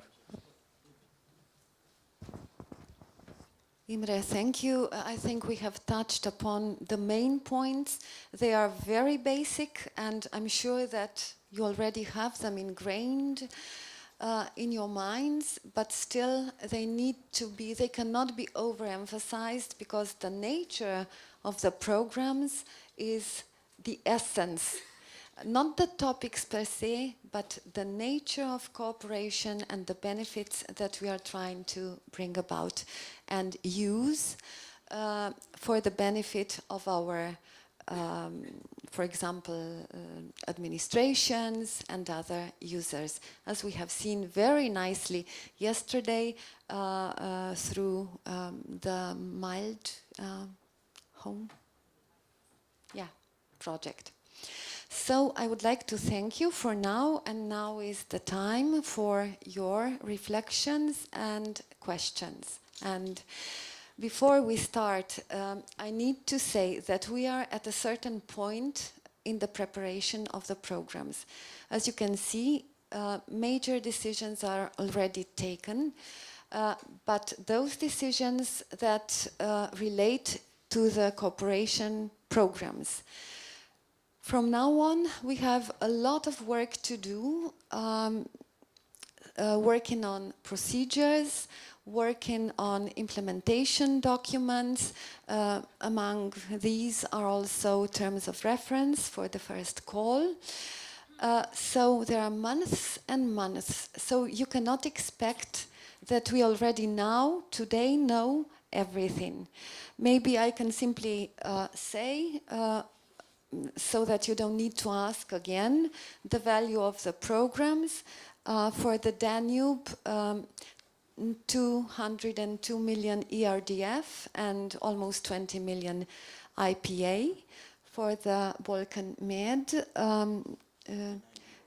39 in combination, in totality, but it is 28, I think, ERDF plus 5 IPA, and for the Adrian 83 ERDF plus 15 IPA plus national co-financing. In all three programs, the co-financing rate for all beneficiaries from all member and partner states will be 85%. And in all three programs, private partners are allowed as direct beneficiaries without mandatory public co-financing for the sake of eligibility, which is easier. Of course, financial issues remain, but for the sake of eligibility. Bearing in mind that these are public-oriented programs and programs which strive to bring about broader benefits. So now the floor is yours. We have approximately 45 minutes. 1, 2, 3. Okay, thank you. My name is Mihai Niculescu. I'm from an organization called Intelligent Transport Systems Romania. I would like to ask some questions related to the discussions we had, so what you told us so far. First, I would like to find an information related to all the programs. What was said earlier that we need to have cooperation also between the three programs, and I would like to ask you if there is any specific mechanism foreseen in the programs to allow this kind of cooperation and to allow partners from within a program to have partners from other programs, or any other type of possibilities to have this kind of things. And then, if I may, I will just ask you the questions, and then I'll wait for the answers, if that's okay. More than 2, please. Okay, then I will not have more than 2 for the Danube program. because it's the biggest program and it's also the one that Romania is involved. So what I'm curious about is the financing mechanism. You told us that there will be 15% for all partners.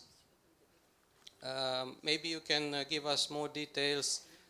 What did you mean by the fact that private companies do not need to involve public co-financing?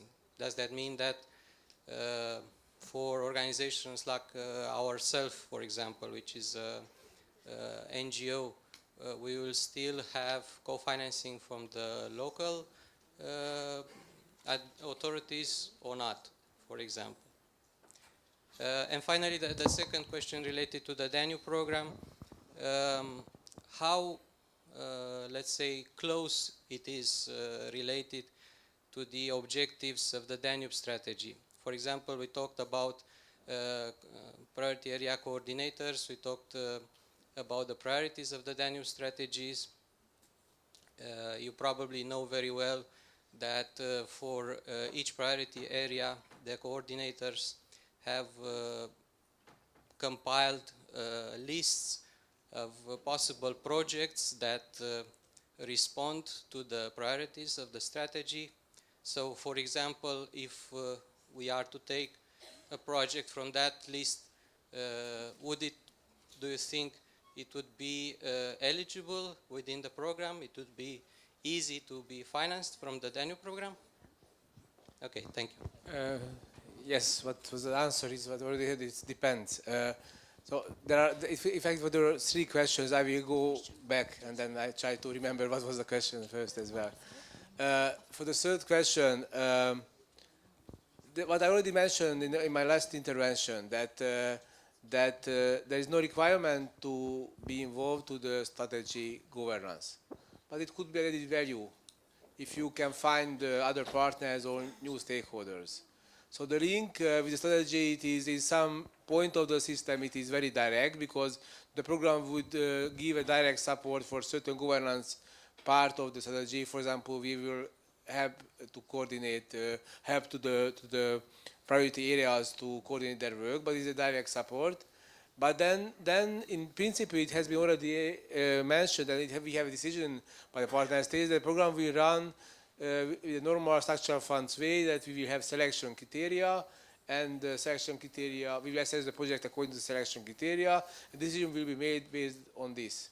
So there will be no special consideration in this respect by other governance system. If it is not built in the criteria, then it's not considered. So I think it's not necessary to be inside of the strategy governance, but it can be helpful in some case. It is one of the points. Then this total cost and public cost budget and question. Basically, the main difference is that in the new system, the co-financing of the private it's possible. So it's not necessary, because in the previous one, in the SASIS program, it was always necessary to bring national or regional co-financing, public co-financing to the project, and it was only considered as co-financing. Now it is more flexible, and the private co-financing can be also included. But more specific rules we are far to define. So we just yeah, of course they can. Of course, you can. It's depending on the country. Or they can have national co-financing, regional one, if it is given by the country. But it will be depending on the country again. So each country should again decide which kind of national co-financing scheme they are using.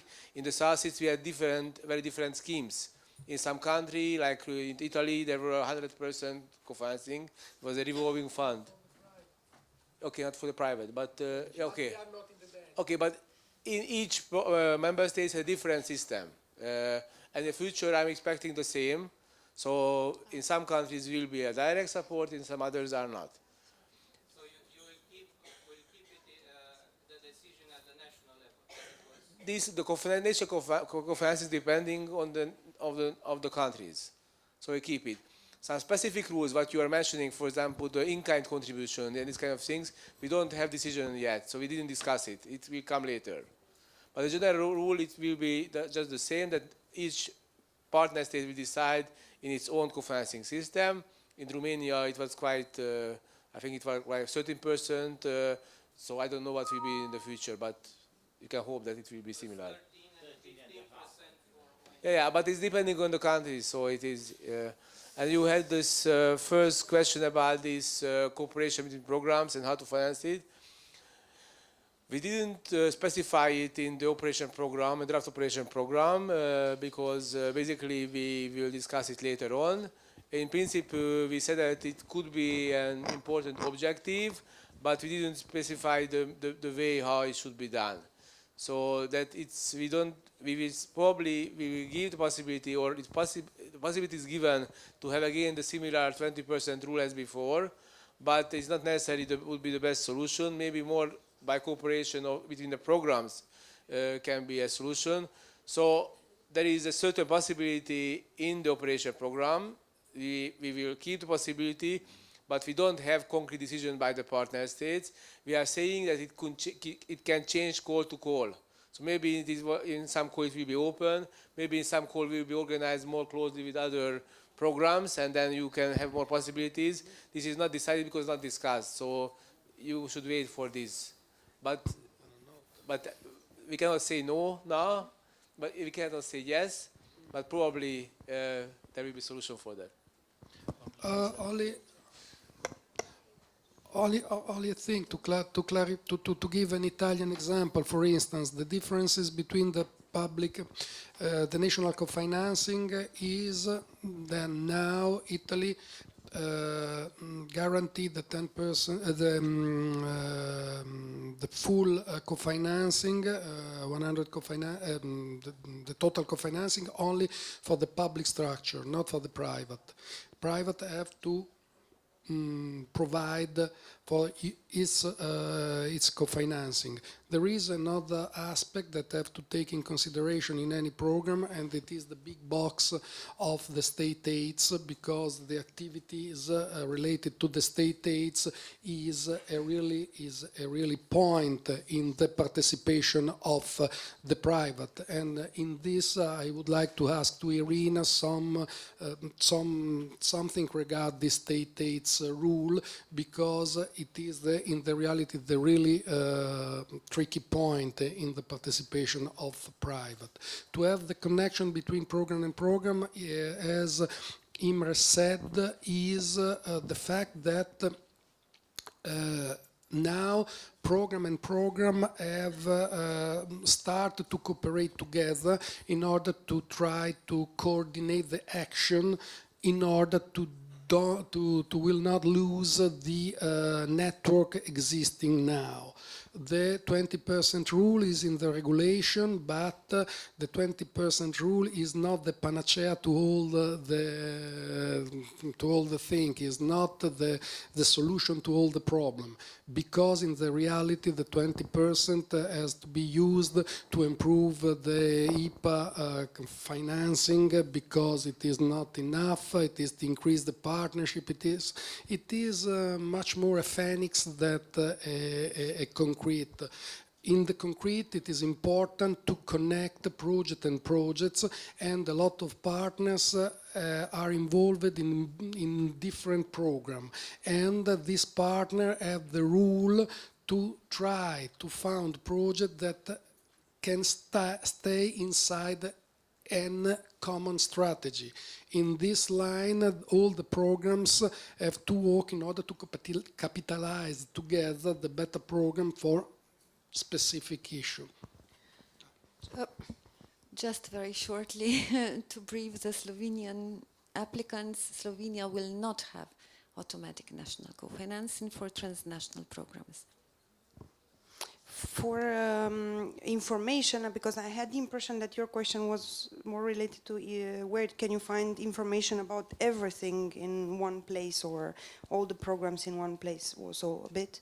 So the Commission is going to develop, and most probably it will be functional next year, an integrated portal for funding research, or which will include territorial cooperation programs, national programs, all the other sources of funding per country. So it will be quite a complex website where you can find different sources of funding and the conditions for it and the contact details for each authority that is managing the funding. Like I said, most probably operational mid to end next year, and is developed in the framework of the Danube strategy. Related to this, how close is the Danube program to the Danube strategy? I'm afraid I will have to contradict my managing authority on the Danube program, because in fact the macro-regional strategies and taking into consideration the goals of the macro-regional strategies is in the European regulations. So it's an obligation for each and every program, not only territorial cooperation, but even national programs. So even the national big programs, they have to demonstrate how they bring an added value to macro-regional strategies implementation.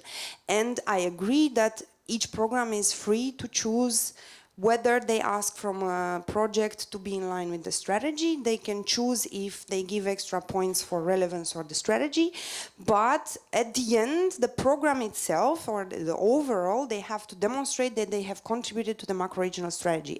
If none of the projects is doing that, therefore the program as a whole will not do that, and then they do not fulfill the condition.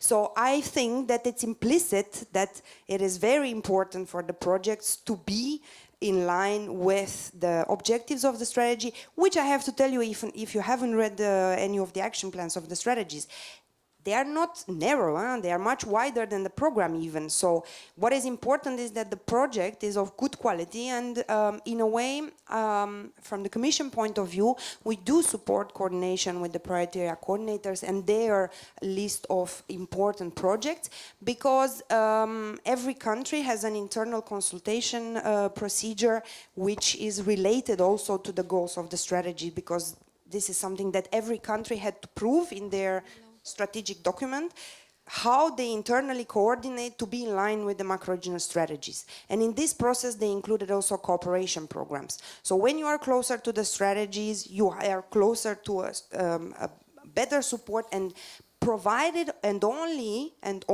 if your project has good quality criteria in line with the let's say rules of the program, of course.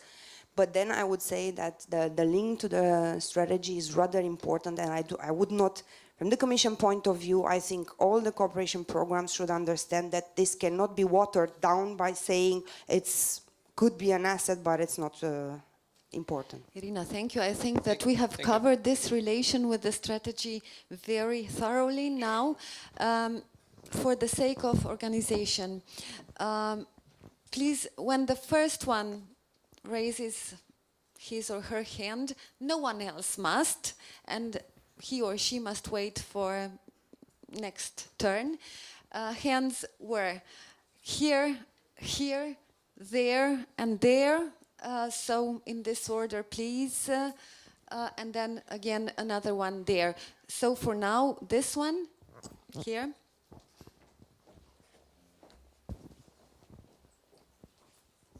Thank you very much, László Gergely from Hungary. My question belongs to the Europe 2020 strategy. We had to see it is a huge advantage if projects cooperate with Erasmus Plus and Horizon 2020 and so on. But how? When you are designing a project, what is good for everything, that is good for nothing. So I don't understand, I'm sorry to say. Thank you. Horizon 2020 or its predecessor, 7th Framework Program, are ideal inputs for transnational cooperation, as our own partners tell us, partners from those programs. Not Horizon 2020 now, but its predecessor with its superb technical results. And then they have to be disseminated across the region and using what we know how to do best, involving all of the actors from the regions. Yeah, You're welcome. Next. Yes, good morning. My name is Dorothea Papathanasiou from the University of the Aegean, Greece, and I would like to obtain from the Adriatic and the Balkan Mediterranean some advice in regards to the correlation of the project implementation and the partnership. So the Southeast Europe Transnational Cooperation has been very generous because it did not have a ceiling. I don't know if will be having ceilings up to certain amounts, because this is going to be indicative how we are going to set up a partnership. We can't have a project with 2 million and 45 partners. In the course of the discussion, my question has been modified. I would like also to know if the private partners have to produce their own contribution or can be sponsored a la Creative Europe, for instance. And the good news you gave us, it's the specialization, maybe smart specialization, because we have now to develop cross-sectoral synergies among the partners, which contradicts, I believe, the former principle. It was the ample spatial distribution in the programming period, which disabled to a big extent the projects to develop real products, final products with commercialization potential, which could lead to the strategy. So we were obliged to show and pick up partners who had a status, but did not necessarily have the capacity. So this is compensating for the less of the sums displayed here. However, can I really be sure that if I set up such a transnational partnership, serving all the objectives we discussed, and I have a conglomeration in some country, that this project will be approved?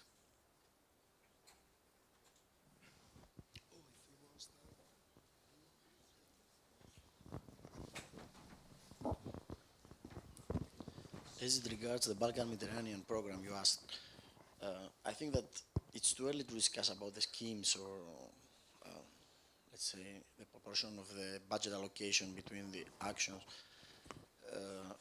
And why is that? Because, and I think that we will have no certain answer, not before the first call, and maybe it will diverse at the second call, because there's a great differentiation between the ERDF and IPA funds. So in the first call, I think that will be another eligible criteria. You could have an IPA, let's say, partner, but having only 5 million euros IPA and 28 million ERDF, it's very possible that in the second call, there will be no IPA partner or budget left of IPA to participate in your scheme.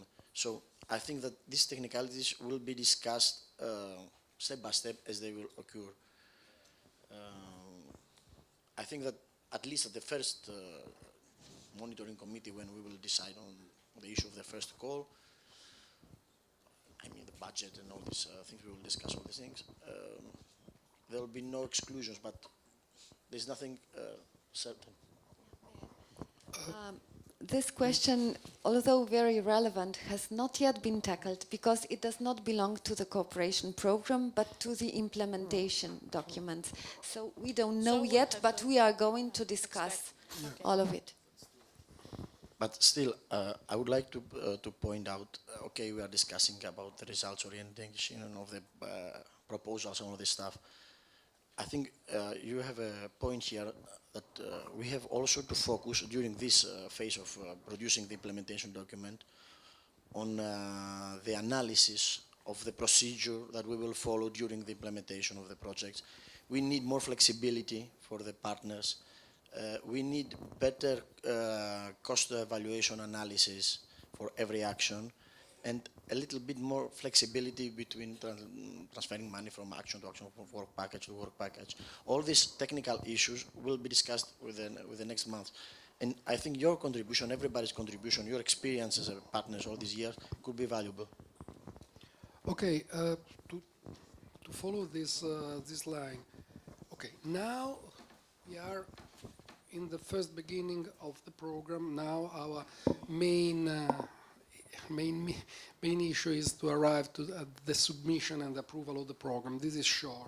But there are some a good father rule that I believe that it is important to follow during the setup of the project. When you say that, okay, the dimension of projects, we have 99 million. This means that if we wanted to stay in a reasonable limit of call, we can have 1, 2, maximum 3 calls. This means that the dimension of the project cannot be more than a couple of million. A couple is from 2 to 2. 2. 2. But we, Ludovico, Yes, we but already know because this is we sorry. have indicators. Yes, so we know. completely indicators. There are not a rule. This is a good father rule, that it is only to manage this amount. We wanted to arrive during the life of the program to have not only a call, but have at least 2, 3 calls in order to improve the capacity and the quality not only of the partners, but also of the management of this program. And this is typical of the life of any program. And this is the first. It is clear then, if you have a really large partnership, 10, 15, 20, you have to stay at the EU rules, in where there is the lead partner rule, that have the responsibility of the result and the action and the financing of all the partners. This means that more partners that you have to manage, more difficulties there is in the project.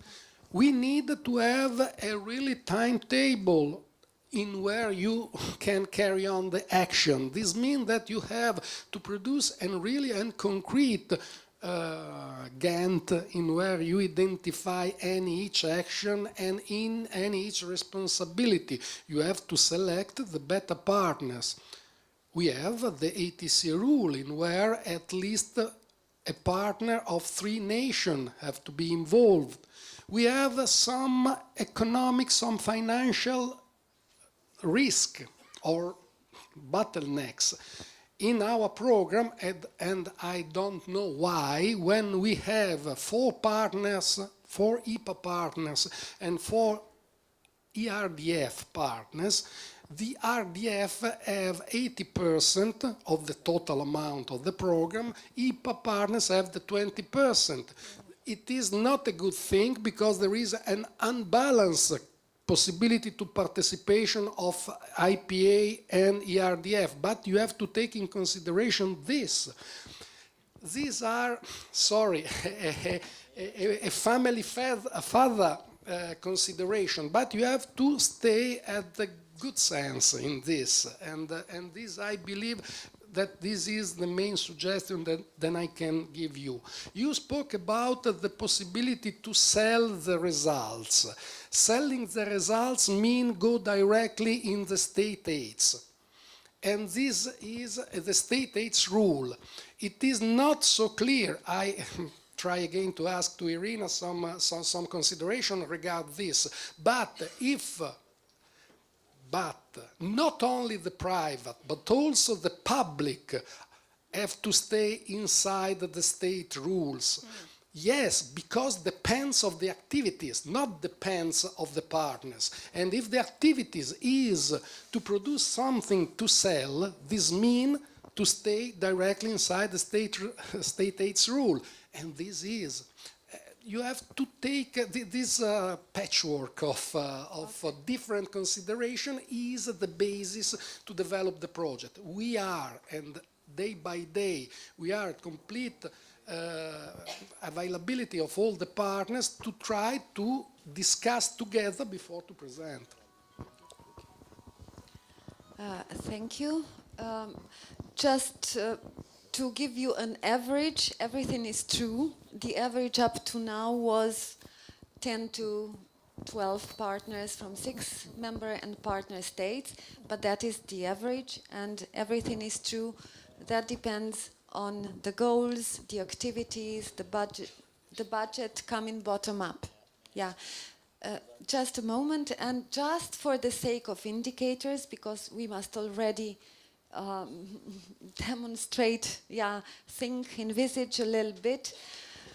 But it is just for the sake of establishing these indicators. We, in all programs, figured 2 million per project, but it doesn't mean much.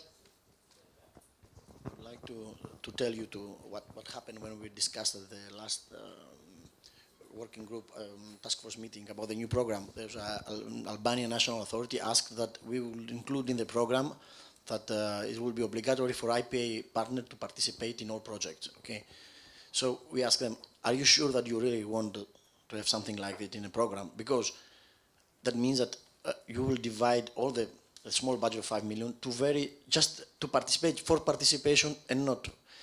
Maybe the first reaction was, I want to participate, I want to be everywhere, but I don't think that this kind of issues should be discussed at this level yet, at the implementing phase.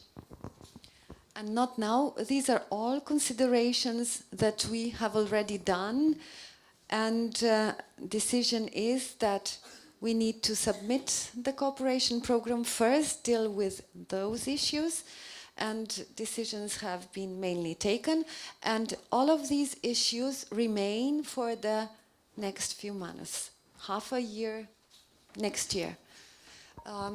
Over there, please. Hello, I'm Dražen Lovrić from European Office from Government of Vojvodina from Serbia.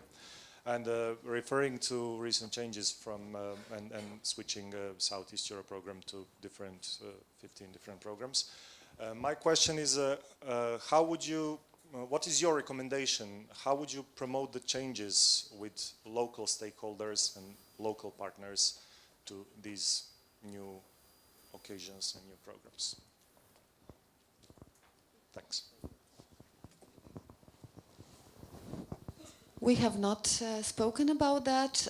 Local actors are of course eligible, but they have to demonstrate their capacity, and more often than not, they have not been able to demonstrate such a capacity. If there is an NGO with 5,000 euro per year or 50,000 euro per year, it's very difficult to participate in a project with a partner budget of 200,000. But, of course, they can be engaged through the partners. This is possible always. So first they have to demonstrate that they have something to say in the project, and then they can be engaged in various ways, but as direct beneficiaries only if they demonstrate a proper capacity. If I can complement, I think that if you want to explain the change between Southeast Europe and the new programs, I think that was your question.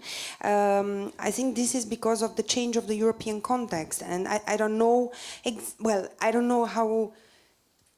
I wouldn't know how to give you the correct message to make that as a relevant message for the local partners, which are rather more concerned about the local development than the so wider European other European politics. But it is the change of European context and this the new approach towards macro-regional development. And the idea behind these new programs is to have a perfect match between the macro-regional space and the transnational space, so that they cover the same geographical area. And I think Serbia is one of the lucky ones. Huh? You are almost. Yeah. You are in almost all of them. So. Not all of them, but two or three relevant ones. Yeah. Okay. Thanks.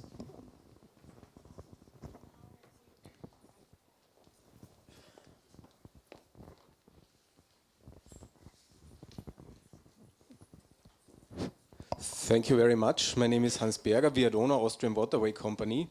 I have one question related to the evaluation of financial performance of a project. We received one presentation for our final event from the Danube Transnational Program, and there it states the partner's budget should be equally distributed. So this is something which might be difficult if we remember the map. with the socio-economic indicators, there are differences, and there are differences in the wages, which makes and other costs, which makes it very hard to ensure an equal distribution of the budget. So just a feedback from the projects. I don't think that when we say equal, we mean absolutely equal. Of course, all these issues that it's not from my program I represent, but when somebody writes equal, in such case, they don't mean absolutely equal. 10 euros in Moldova and 10 euros in Salzburg, let's say. Probably it's a much competent cost analysis for every action in that way. If I have understood in the right way your question, not in the future, but during this programming period, the equal distribution means that all the partners have to do something, have to have the responsibility of something.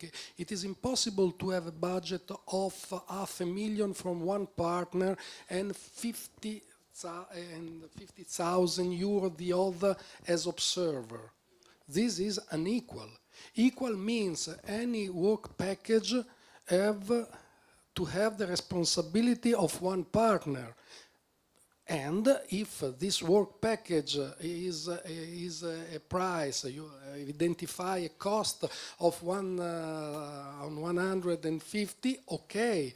If it's 200, okay. It is not this the point of equality.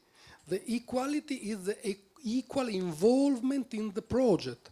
A lot of projects, especially in the past, have a couple of partners that do all the work. The other are or observer or only a little bit involved. This is unequal. I don't know if I have answered your question. I would like to go back to one of former questions.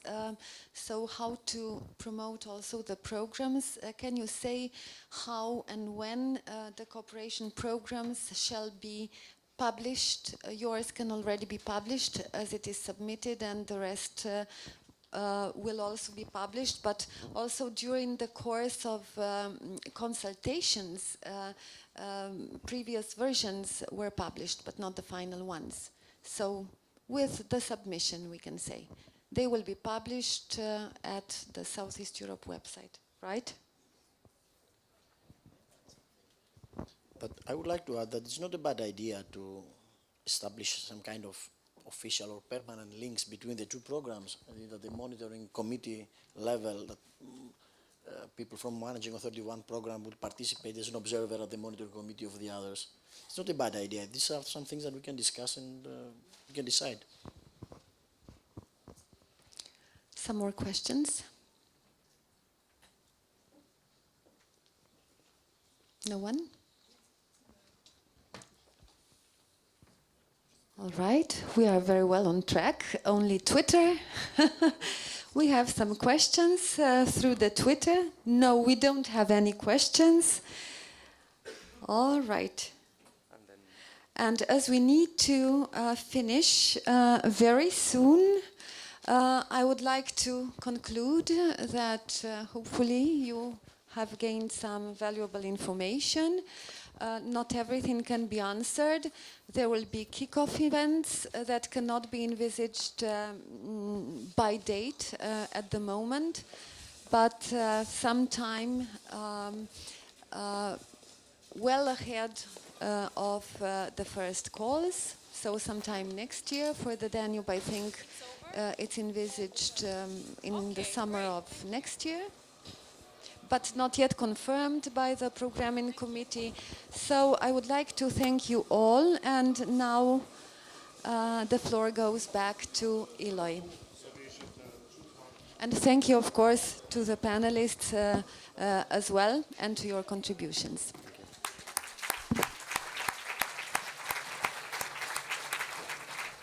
Some just very brief announcements and the conclusion.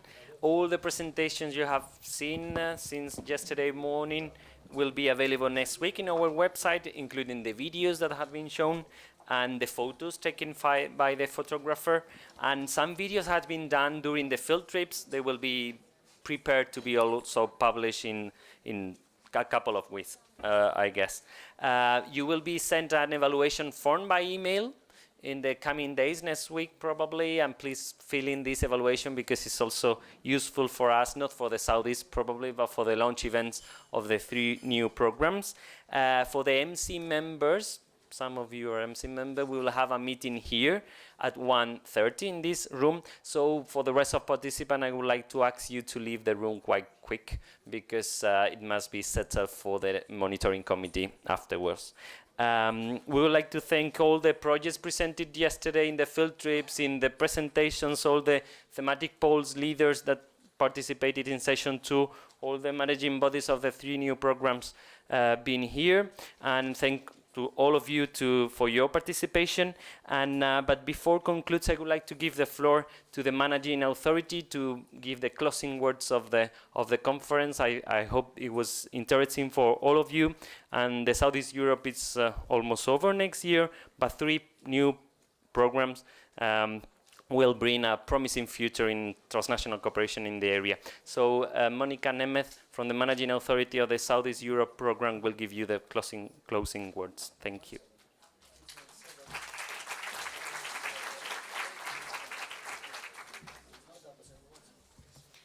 Thank you very much.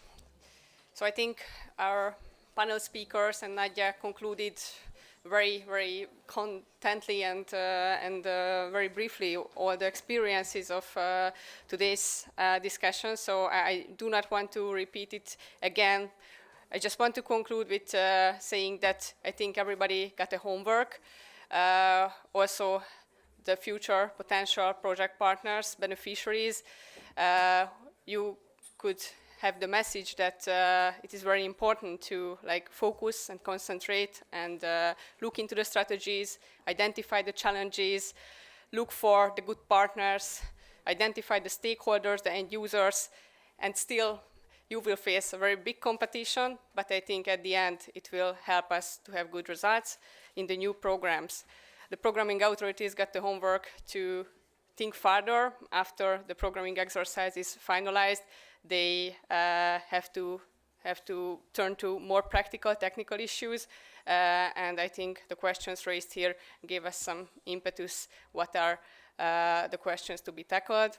And also for us, as the Southeast Europe Managing Authority and programming bodies, first of all, we have to conclude successfully our program, and we offer all our assistance and all our experience to the new programs as well, and we will be available for any questions as would be necessary. So thank you very much for participation. Thank you very much for your active contributions. Thank you very much for all the organizations, for our Slovenian partners, for the Joint Technical Secretariat, and wish you good luck, safe trip home, and nice lunch before that. Thank you.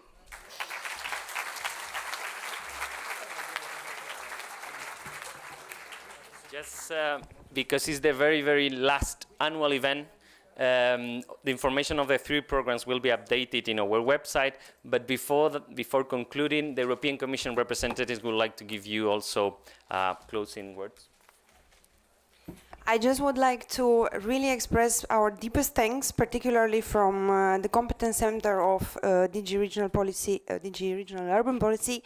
Many thanks to all the beneficiaries. Many thanks for your courage to engage in such complex programs, and many thanks for your patience with the Managing Authority, with the European Commission, making rules that sometimes make no sense. And I really hope that we are aiming to make the territorial cooperations even more relevant for Europe, to show everybody that this is real European way of building policies, what we are doing here. And hopefully by our performance, we will grow the importance of this objective and grow the importance of the project. Many thanks to the best projects, and also many thanks to, like I said, to everybody, but also to the ones who made it as flagship projects in macro-regional strategies. showing the strategic relevance for Europe for territorial cooperation programs. Many thanks to the Hungarian Managing Authority, and big great round of applauses for the JTS, which was really there from the very beginning, and I think they will be there to the very end. Many thanks to everybody.